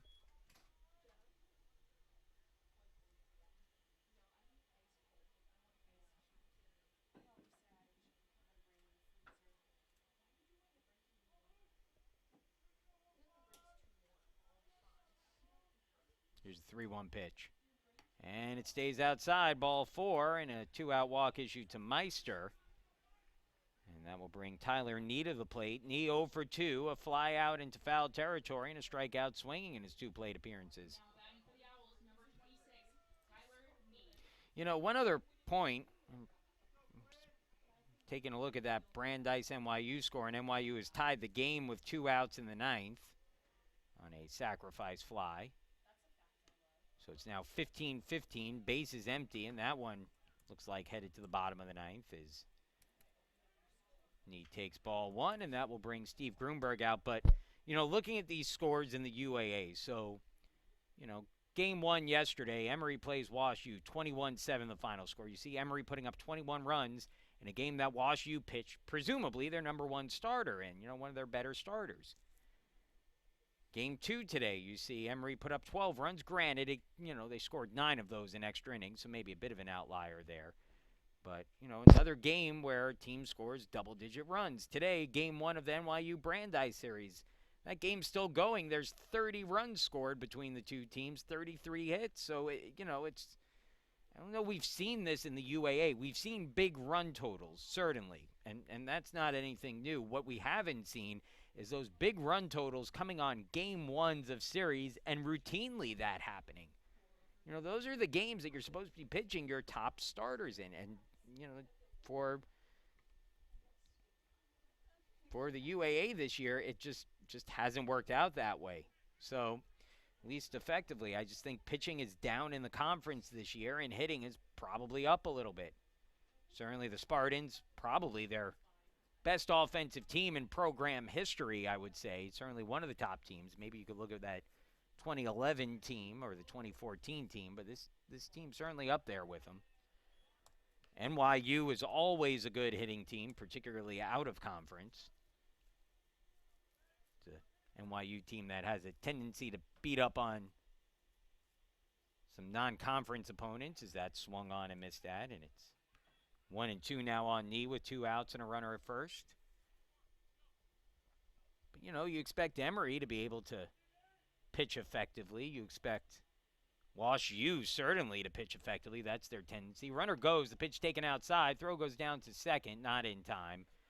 And it'll be a stolen base for Meister. Saunders now up to 98 pitches with a 2-2 count and 2 away here in the 6th. And I got to imagine that one way or another, Nee might be the last batter that Saunders faces in this game. 2-2 count. Saunders comes set. Here's his 2-2 pitch. Fastball low, and it's a full count, 3-2. You know, even in the Emory Case Western Reserve Series, Game 1, Spartans scored 12 runs in that one. Game 2, 16-14 the final score. And of course, in the last game, it was 18-6 was the final. So, there just isn't a lot of pitching to go around in the conference this year, and that's why you've got to like the Spartans' chances here coming down the stretch. And a breaking ball called a strike on the outside corner. Knee down looking. A little bit of a reaction to that he's lucky he didn't get reprimanded for, and that'll head him back to the dugout, and the Spartans will head back to the dugout working on a 3-run lead. So end of 6, or 5.5, I should say. We'll move to the bottom of the 6th. And the bottom of the order due up for the Spartans, Alonzo, Stilson, and Price. 7, 8, and 9 the order when we return.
We have a close one here as we move along to the bottom of the 6th. It's 3-0, Case Western Reserve leading. A nice outing there from Quinn Saunders. First pitch Franco Alonso sees in the inning from Hodges. Flies one to deep right center, chasing Robinson all the way back, but he makes the catch on the warning track. And there is one away. So one pitch went out for Hodges, who has allowed just one hit so far in his 2 1/3 innings of work. He has been the most effective pitcher today by far for Kenyon. The Owls will let him go here as he's kept them in this game. That one swung on by Stilson, grounded towards short, circling it as Rosen. The throw will get to first, but not in time as Stilson beats out an infield hit. It's the 7th hit of the game for the Spartans. And he's on at first now with one away for the shortstop, Grant Price. Price 0 for 1 in the game, and I think we're going to get a pinch hitter here as Price will check out and Carson Walker will check in. Nice game for Price today at short.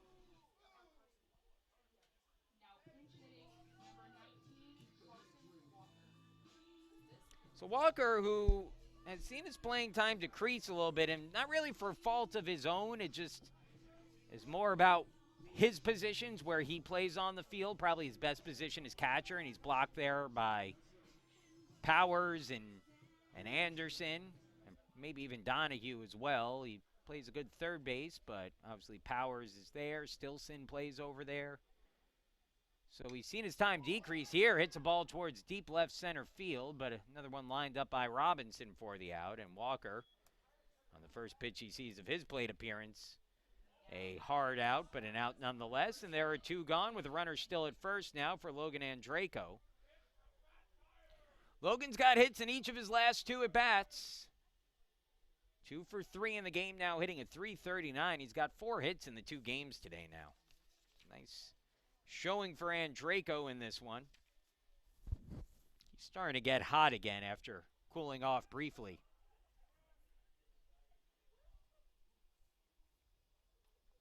Logan has done everything you'd want a leadoff hitter to do and more.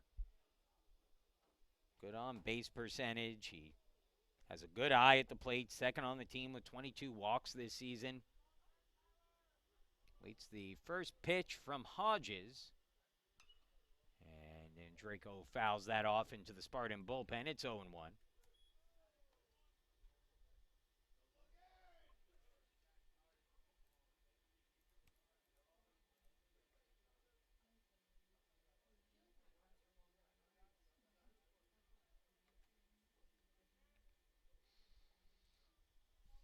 Here's the 0-1 pitch.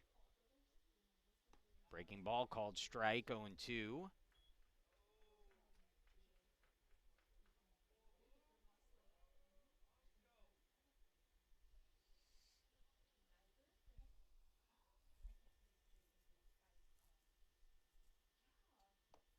That one stays up high, 1-2. 2 outs, runner at second for the Spartans, who have not scored since the second inning of this game.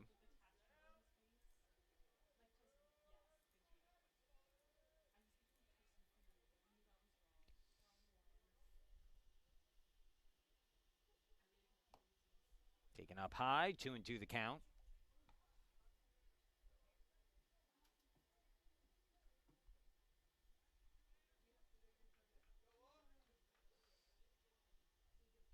Stillson showing no signs of running at first. He's stolen 2 bases on 3 attempts this year.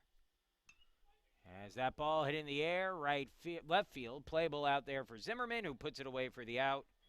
And that will end the 6th. So to the 7th we go, 3-0 Spartans still leading.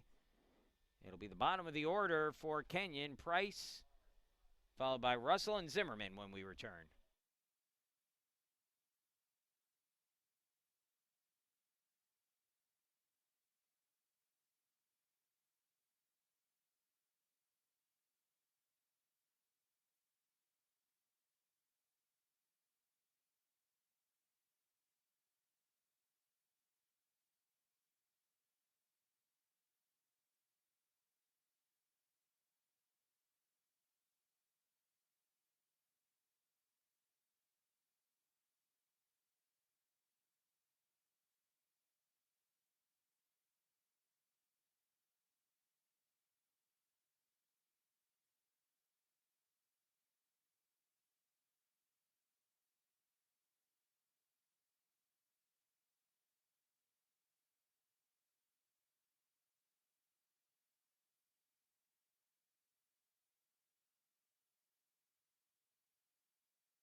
Changes for the Spartans as Nate Arterburn will come in to play shortstop after Graham Price was hit for in the bottom of the inning.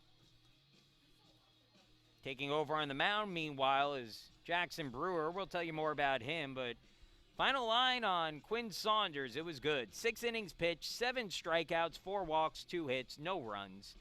He threw 100 pitches on the nose in a really nice outing today by Saunders once again as he continues to impress on the mound. In the meantime, he'll give way to Jackson Brewer, who's been one of the more reliable arms out of the bullpen this season for the Spartans. Brewer making his 11th appearance out of the pen, or 11th appearance overall, his 10th out of the bullpen. He's 3-0 on the year with a 4.13 ERA and 1 save.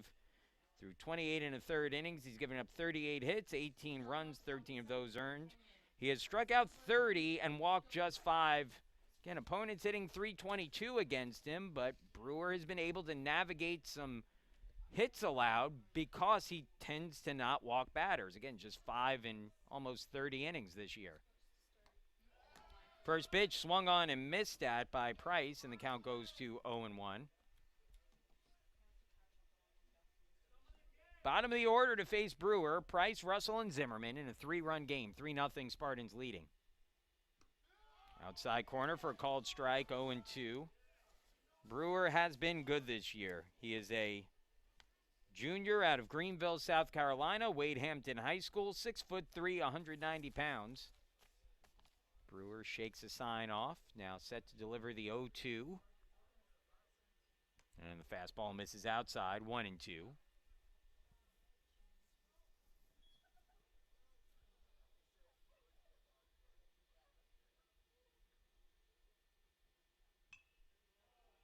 Another one fouled away, and the count stays at 1-2.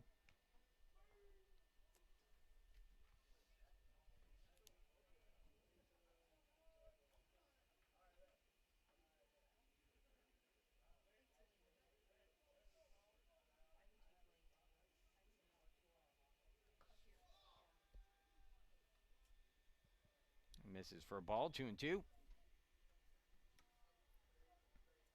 NYU and Brandeis are heading to the 10th. That game tied at 15-15. And on the outside corner from Brewer for a called strike 3. Jackson Brewer gets the strikeout to start the 7th as Price retired, and that'll bring up the catcher, Ben Russell. Russell hitting a 111 on the season. 0 for 2 in this game, a strikeout swinging and grounded into a fielder's choice in his 2 plate appearances.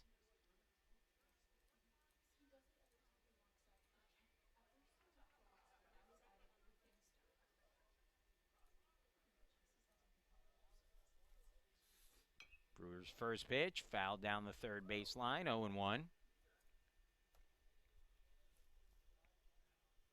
You know, again, Jackson at times will struggle missing bats, but I think Coach Englander can certainly live with that because he is in the strike zone so much. He's going to make you beat him.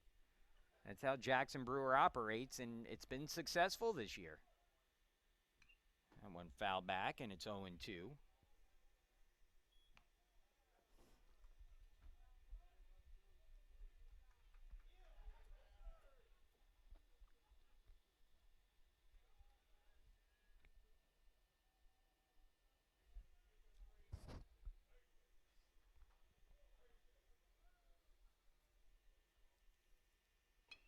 Chopper fouled down the third baseline, and the count stays at 0-2.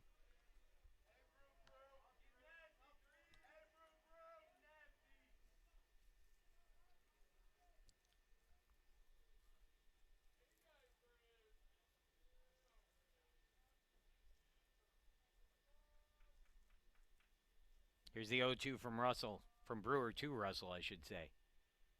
Swing and a miss, strike 3. Back-to-back strikeouts to start the 7th for Brewer.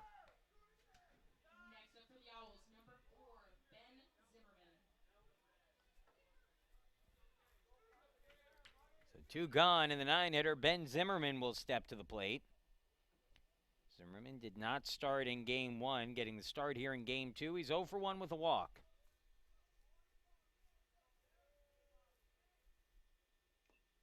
And that one foul tipped into the catcher's glove. It's an 0-1 count. We're in the 7th inning, 3-0 Spartans over Kenyon. Second game of today's doubleheader. That one misses outside for a ball. It's 1-1.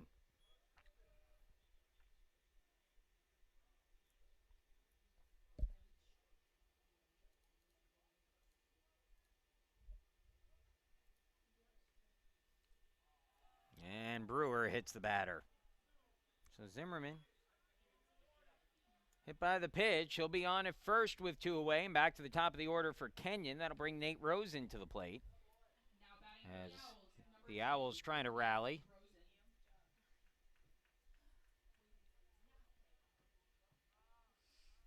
Again, an update on that NYU Brandeis game. A 10th inning grand slam by Nick Pelota has given NYU a 19-15 lead in the top of the 10th. Rosen fouls that one back, 0-1.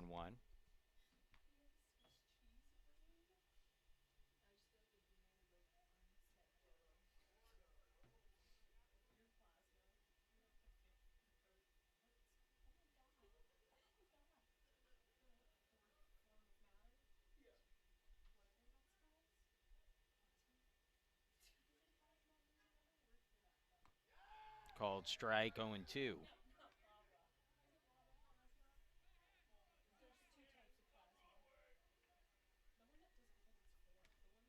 Brewer a strike away from getting through the 7th unscored upon. Long look to first, now comes set. Here's his 0-2. And it's down and away for a ball, 1-2.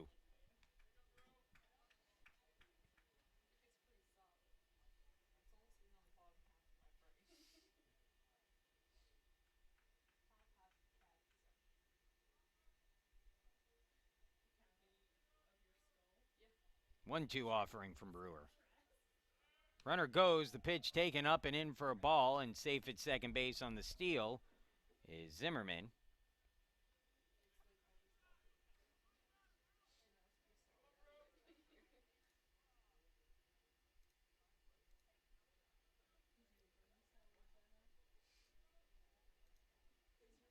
First steal of the game for Zimmerman. Second steal of the day for Kenyon. For Zimmerman, his seventh steal on 8 tries this year. He's now in scoring position in a 2-2 count to Rosen. And it's on the outside corner for a called strike 3. Well, the Spartans have been picking that outside corner off all day. And Kenyon has not made the adjustment, and that'll be the third out of the inning. So we'll go to the bottom of the 7th, 3-0 Spartans leading. It'll be Anderson, Powers, and Harms due up when we come back. 2, 3, and 4 in the order for Case Western Reserve.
Jack Anderson, the 2-hitter in the Spartans lineup to lead the inning off, and he'll face a new pitcher here doing so.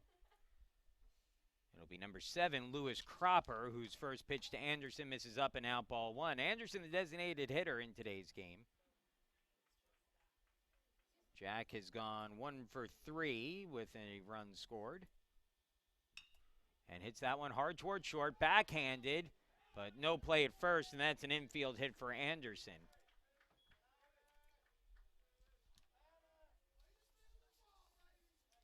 So Anderson with his second hit of the game. And that'll bring James Powers to the plate. Powers looking for his first hit of the game after picking up 3 hits in game 1. He's 0 for 3 in this one.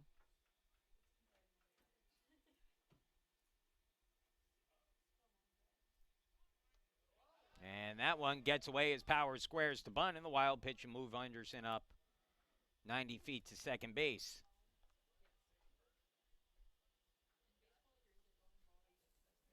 It's a 1-0 count at the plate meanwhile.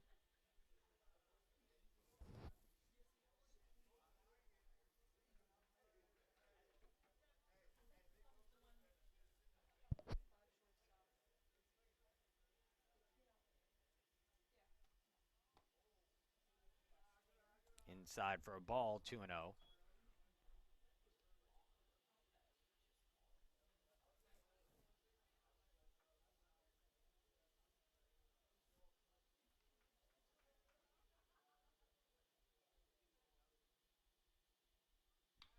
And Powers absolutely laces one, but was just out in front of it. And it lands well foul down that first base line, and the count now at 2-1.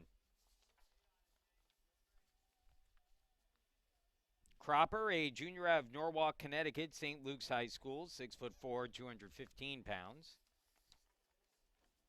Cropper 2-0 on the season. This is his first appearance out of the bullpen. His other 4 appearances have all been starts when taken outside by Powers, and it's 3-1. Cropper is 6.10 ERA on the year through 10 innings. He's given up 6 hits, 7 runs, walked 8, struck out 10. Opponents hitting just 167 against him coming into play today. Powers ahead in the count, 3-1. And he lifts that in the air, shallow center.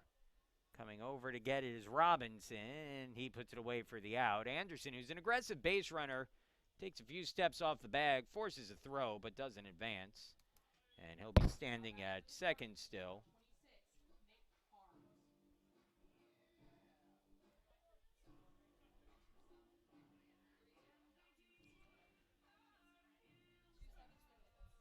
I have to give my daily shout out to my 2 kids who are watching at home today, Cody and Danielle, who just tuned in for a few minutes.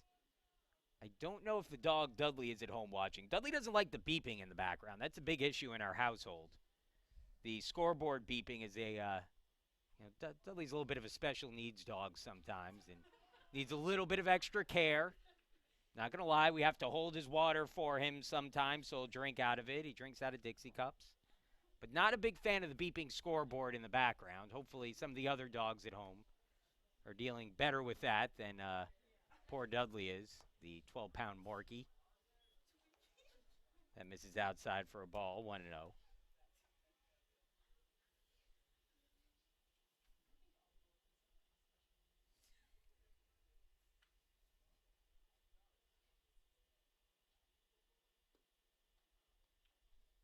That's down low for a ball. My wife, Marcy, who's probably also listening at home, unless the kids have just gone rampant and taken over the iPad without her, but she has told me that I should be careful because there might be other dogs who are trying to listen to the game and can't because of the beeping in the background. As Harms absolutely clobbers one to deep center field, back at the wall, and forget about it to straightaway center field. The second home run of the day for Nick Harms, and it makes it a 5-0 Case Western Reserve lead. Well, today I had a feeling like it was going to be a big day for Nick Harms power-wise. And he hits his second long ball of the day. There was no doubt about that one, deep to center field. And it's now 5-0 Spartans.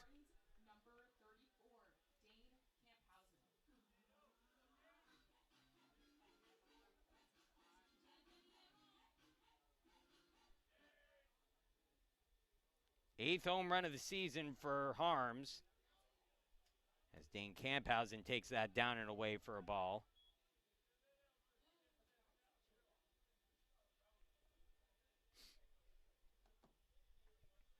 Here's the 1-0 pitch.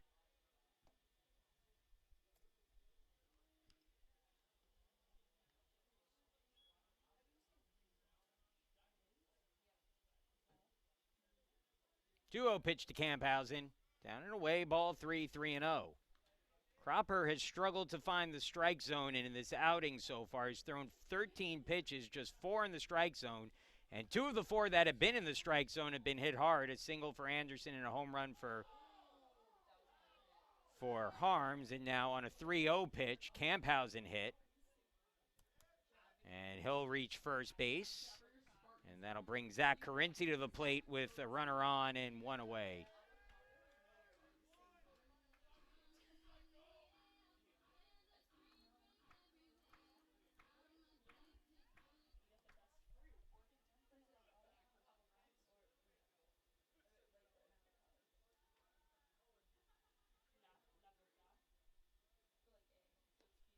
Well, misses down and away for a ball, and it's 1-0.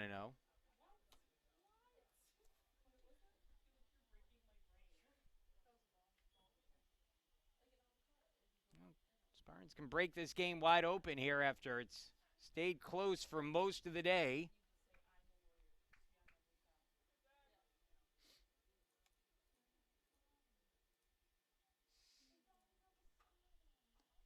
Down low, 2-1.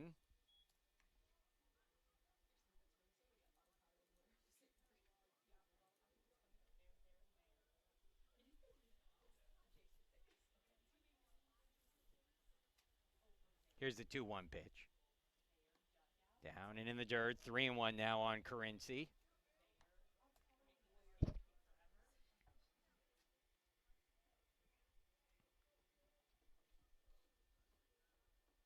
Emory has taken a 1-0 lead in the second inning against Wash U. That Brandeis NYU game's still going as that ball hit hard towards third. Should be 2. Throw to second for 1. Back to first. In time. 5-4-3 double play. And that ends the inning. But Nick Harms connects on his second home run of the doubleheader. A 2-run blast. And that extends the Spartans' lead to 5-0. We'll move to the 8th. 6 outs left for Kenyon to work with, I should say. They trail 5-0. Robinson, Gaynor, and Groff, 2, 3, 4 in the order, due up when we come back.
Case Western Reserve now with a 5-run lead after the 2-run homer from Nick Harms. And now pitching for the Spartans in relief here will be Kyle Geerding. Some other defensive changes for Case Western Reserve. Taking over at second base is Franco Alonso. He moves from left field. Taking over for Alonso in left is Logan Andraco, moves from center.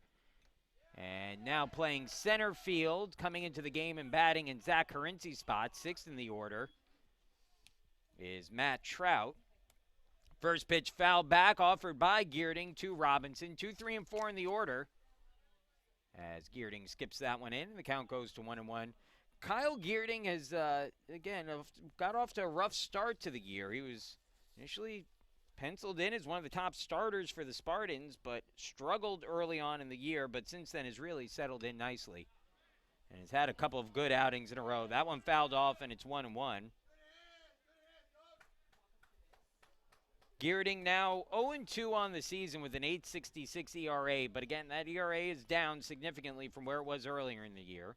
He's made 7 appearances, including 3 starts. He has 1 save. Through 17 2/3 innings, he's given up 27 hits for a 3.46 average. That one hit hard and fair down the line. Geerding, again, has struck out 14, walked just 5, but a leadoff single there, or leadoff double there for Robinson. Down the left field line, and Kenyon has the leadoff man on here in the inning.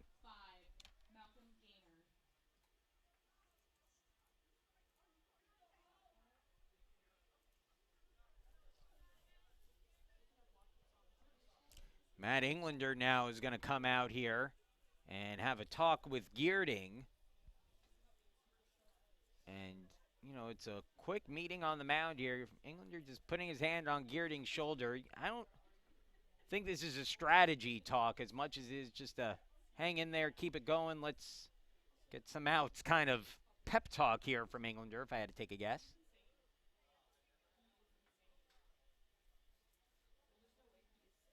We all know that Geerding is capable of being an incredibly effective pitcher. He's basically the number 2 starter for this team last year at times.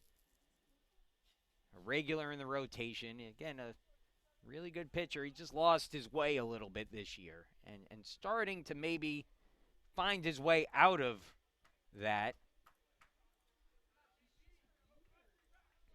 He'll have a runner on at second and nobody out with the 3-hitter, Malcolm Gaynor, coming up.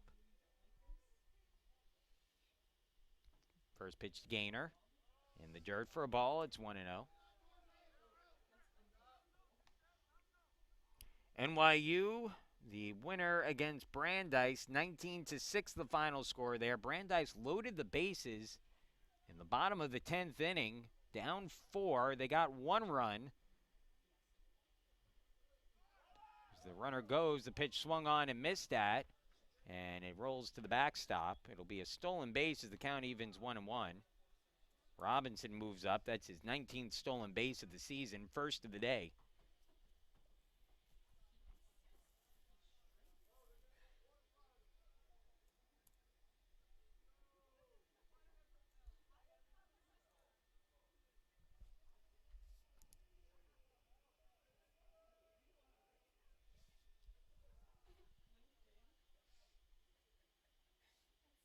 And that hits the batter.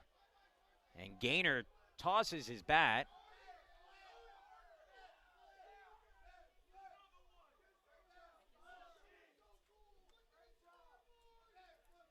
So Gaynor on at first. Over at third is Robinson. I'm a little surprised there wasn't a warning issued after the bat flip there, which you are not allowed to do anymore, technically.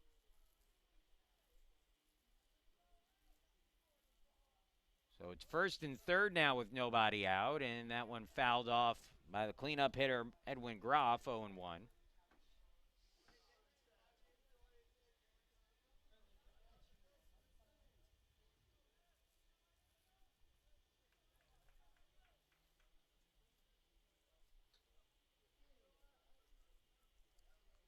Here's the 0-1 pitch. Ground ball hit up the middle. Spartans maybe can turn 2 on it if they hurry. Steps on the bag for one, throw to first, and it's in time, double play. Well turned by Arterburn, 6-6-3 on the ground ball double play. The run comes in to score, so Kenyon gets on the board, but the Spartans happily up now 4, 5-1 the score.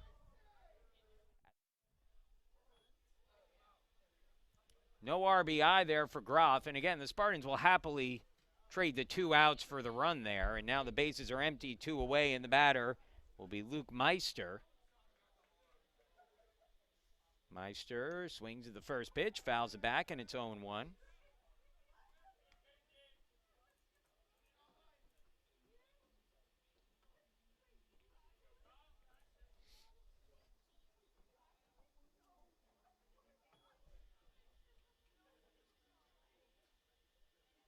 Here's the 0-1 pitch.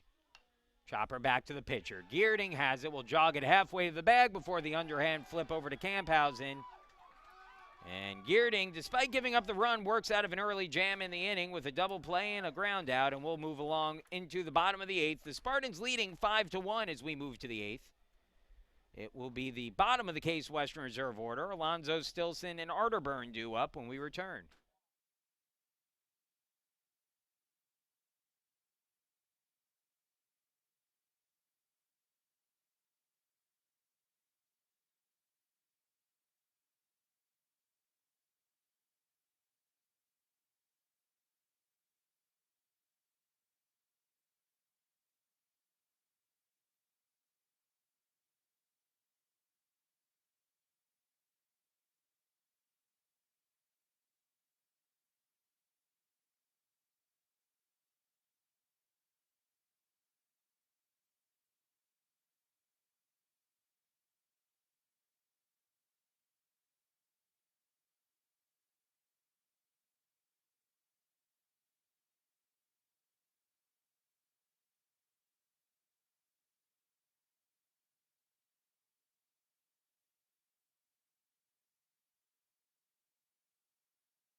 Kenyon will go back to its bullpen here with a 5-1 deficit, and checking into the game will be number 17, Christian Harris, the junior lefty out of Canton, Ohio. Local guy, relatively local at least. Canton, less than an hour away from campus here. 6'1", 165 pounds.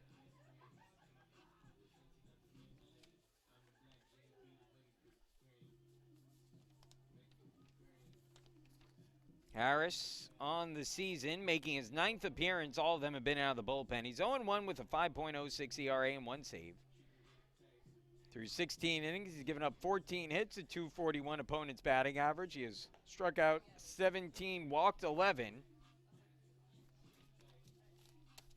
we'll face the bottom of the Spartans' order here in the 8th, and he'll try to give his team a chance in the 9th and keep it at a 4-run game. Franco Alonso to lead things off. Alonso, Stilson, and Arterburn for the Spartans here in the 8th. Spartans are trying to add on to a 4-run lead as they look to complete the sweep. Alonso fouls back the first pitch, and it's 0-1. Case Western Reserve looking for its 8th straight win. And that one-liner over the glove of the second baseman, who picks it up and throws to first in time to get the out. And there's one gone.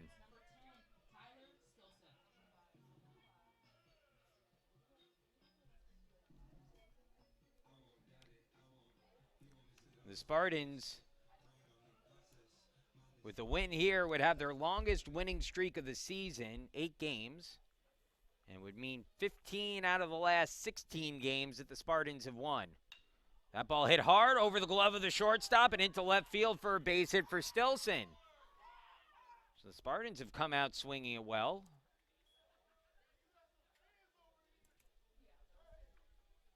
Stilson with the single, and Nate Arterburn now coming to the plate for the first time in this game. Arterburn, a defensive replacement earlier in the day. He went 1 for 4 with a walk and 2 runs scored in the first game of the doubleheader. Graham Price started game 2.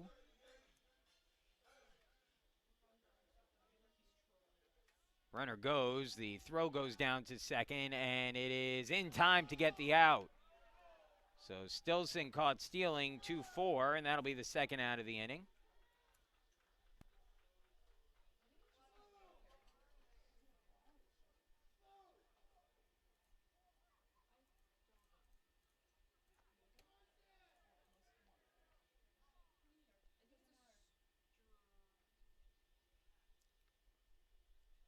Looks like there'll be a discussion here, and I wonder if the question is if there was also interference on that one.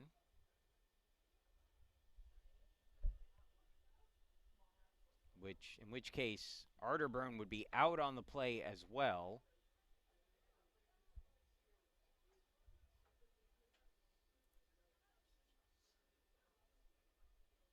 And doesn't look like we'll have any additional call. I'm going to try to go back and look at that play here.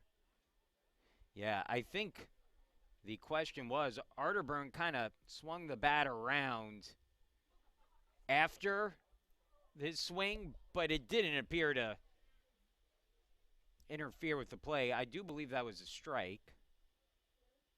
We'll have to double check and see as it misses up high for a ball, 1-1.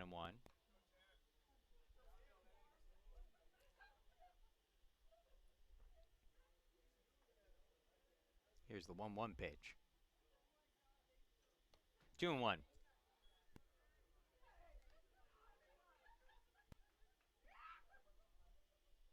Pardon me, it's 3-0 actually, so they did call that first pitch a ball. 3-0 on Arterburn.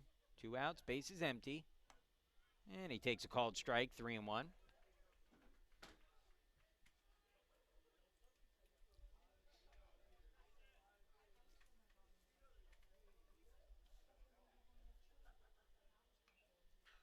And foul back, 3-2, full count.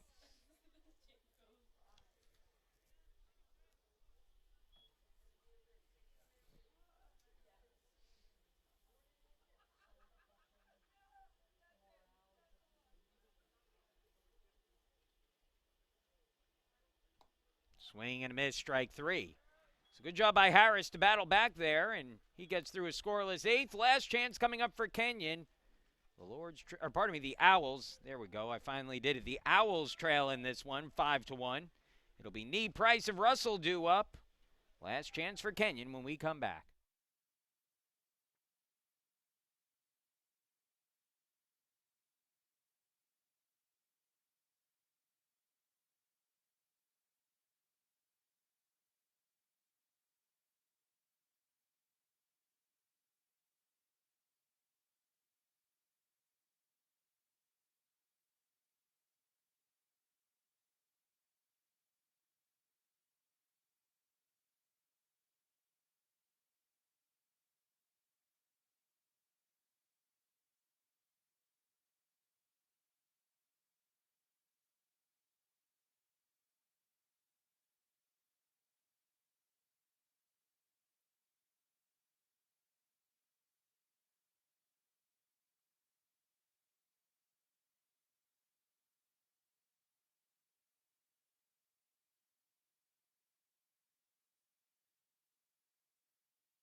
Tyler Nee leading things off. First pitch swinging, lines one.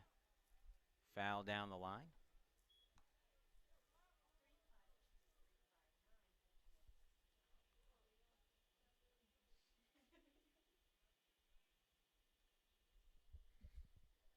Last chance for Kenyon. As that one misses outside, and it's 1-1.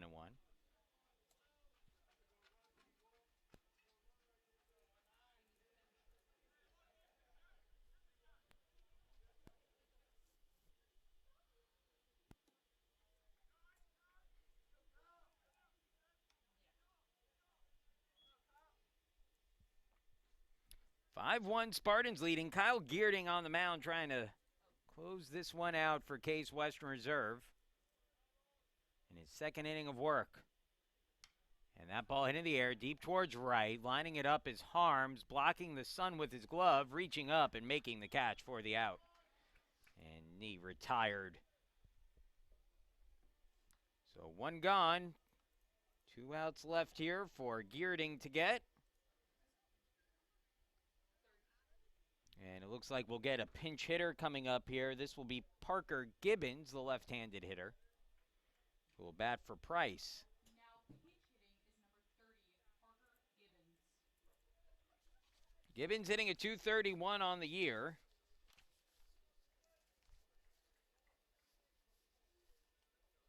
Three for 13, 2 home runs, 7 runs batted in for Gibbons.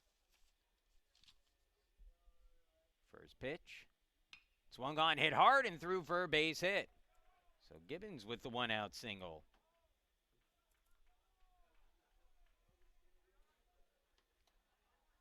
And let's see if we get Russell at the plate, or if we get another pinch hitter. It will be Russell here, so Ben Russell steps up.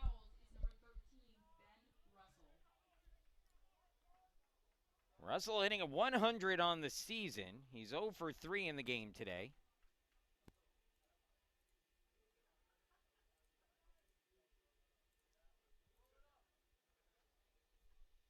And that ball lifted in the air deep towards right field, sending Harms back, still going back, reaching up, and he makes the catch well off the bag at first. Here comes the throw, and it's not in time. And boy, Gibbons almost getting too aggressive out there. If Harms realizes that Gibbons is that far off the bag, that throw comes to first base, and Gibbons doesn't stand a chance to get back. But Gibbons lucky that Harms got it to the cutoff man instead. It was Alonso who was playing closer towards second base in theory because he thought, I think if that ball drops in, he's going to have to cut it off and try to get it to third maybe. So it's not the wrong play necessarily, but Gibbons just lucky he was able to get back as Zimmerman, the 9-hitter, hit by the pitch. And so hope lives for Kenyon as they get back to the top of the order, and that will bring up Nate Rosen to the plate. Rosen 0 for 3 in the game today. He walked in the third inning. Otherwise, he's flown out twice and struck out looking. He's got 2 runners on here. The potential game-time run is in the on-deck circle in the form of Drew Robinson. First pitch, and that's down and away. Ball 1 to Rosen, 1-0.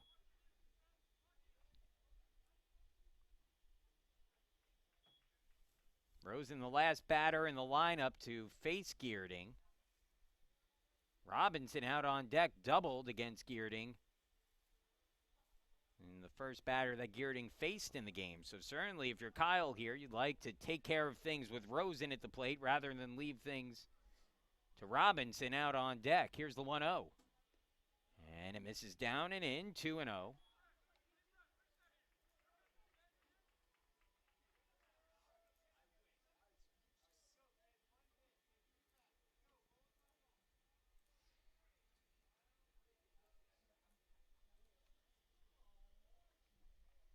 Well, things don't feel precarious yet, but they certainly can get there quickly. And so Jack Anderson has gotten up in the bullpen. Called strike. It's 2-1 now on Rosen.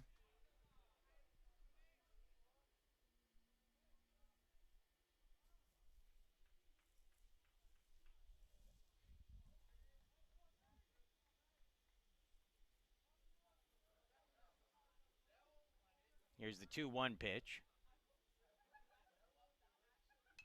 Breaking ball fouled off, and it's 2-2.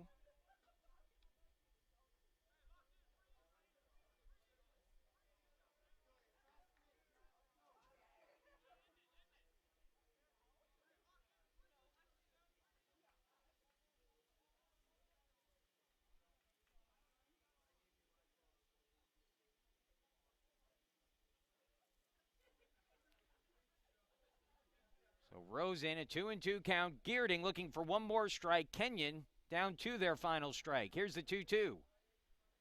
And it's lifted in the air, foul, and the count stays at 2-2.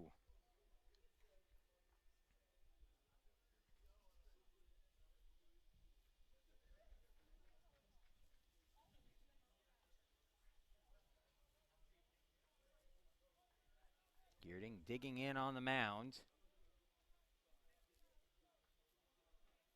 Trying to close things out here in the ninth. Cap off would be a sweep for the Spartans. Geerding comes set. Here's his 2-2. Big leg kick. He fires and delivers, and it misses outside and gets away from the catcher, and both runners will move up as the count goes full 3-2. So first base open, but a walk here would bring the potential game-tying run to the plate. With 2 outs in the ninth.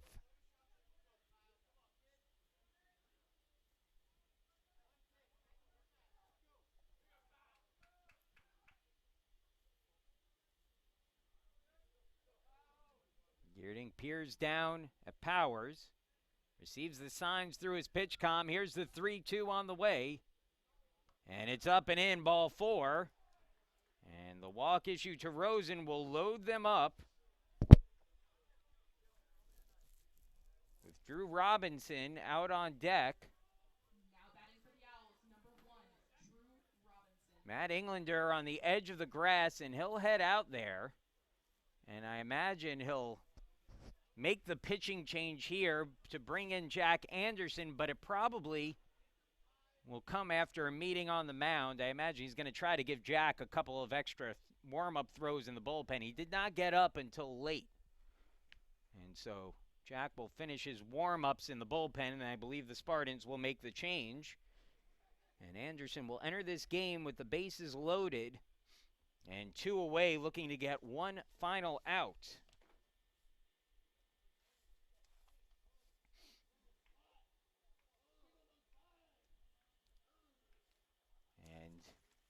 Nylander still peering into the dugout, trying to make sure everyone's ready.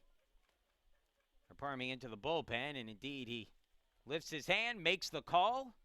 Anderson will come in, and he'll try to close this one out when we come back. 5-1, Spartans leading, but the potential game-tying run coming to the plate when we return.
Well, Jack Anderson will enter the game needing to get one out to close this one out. He's thrown 4 innings this season and made 4 appearances, so typically his outings haven't been of the one-out variety, but there's not much to say about Jack's pitching besides it has been good this year. And again, Anderson, who's the everyday starting catcher for the Spartans, started game 1 behind the plate today, was the DH in game 2, and now the Spartans will lose the DH here as Anderson comes in and will try to finish this one off.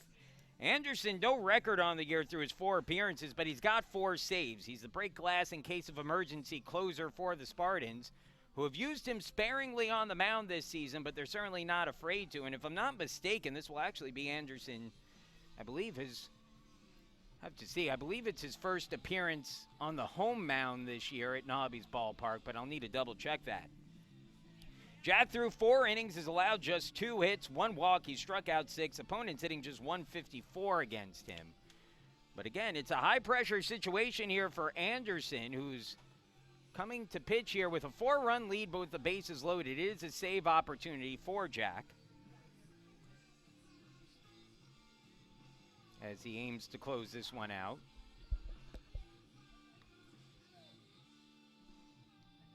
So Anderson will complete his warm-ups.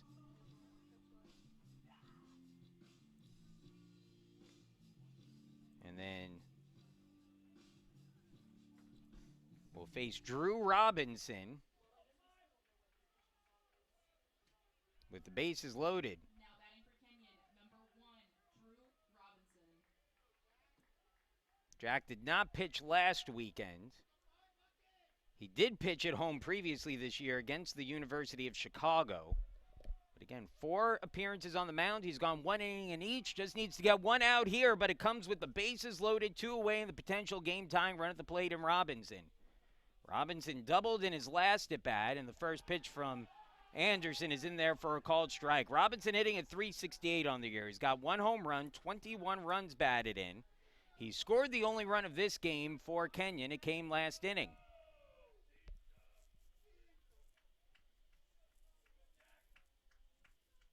The 0-1 from Anderson. And foul back, and it's 0-2. And once again, Kenyon down to its final strike.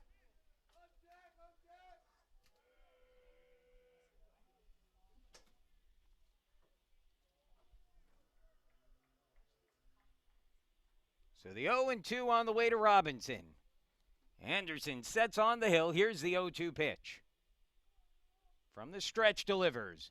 Fastball fouled back. Robinson just got a piece of that to stay alive as the fastball bared down on his hands.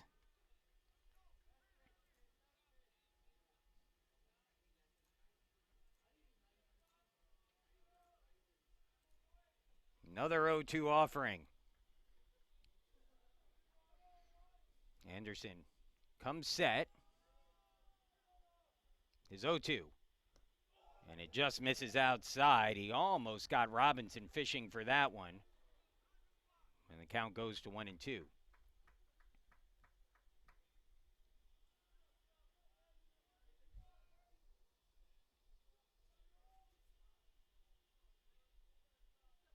Here's the 1-2 from Anderson. Kicks and delivers. Swung on, ground ball hit toward short. Arterburn with it. Goes the short way to second. Alonso there, and that's the ball game. As the Spartans sweep the doubleheader from Kenyon with a 5-1 win in Game 2. So the Spartans, with their longest winning streak of the season, that's 8 in a row and 15 of their last 16. And the Spartans continue to play great baseball here. And now tomorrow they'll turn their attention to a key doubleheader when they will face Ohio Wesleyan on the road in one game and then travel to Denison in the second game of the day. And, well, we'll see if they can keep their good fortunes going. The Spartans improve to 23-6 on the year. Kenyon drops to 16-9. The win goes to Quinn Saunders. He's now 4-0. The save is Jack Anderson's 5th of the year. And the losing pitcher is Jackson Nidell, the starter for Kenyon. He will fall to 2-3 for the campaign. Today's game lasted 2 hours and 45 minutes, and attendance here for Game 2 was 234. I want to thank everyone once again for joining us throughout the doubleheader today. Again, the Spartans coming away with 2 more wins.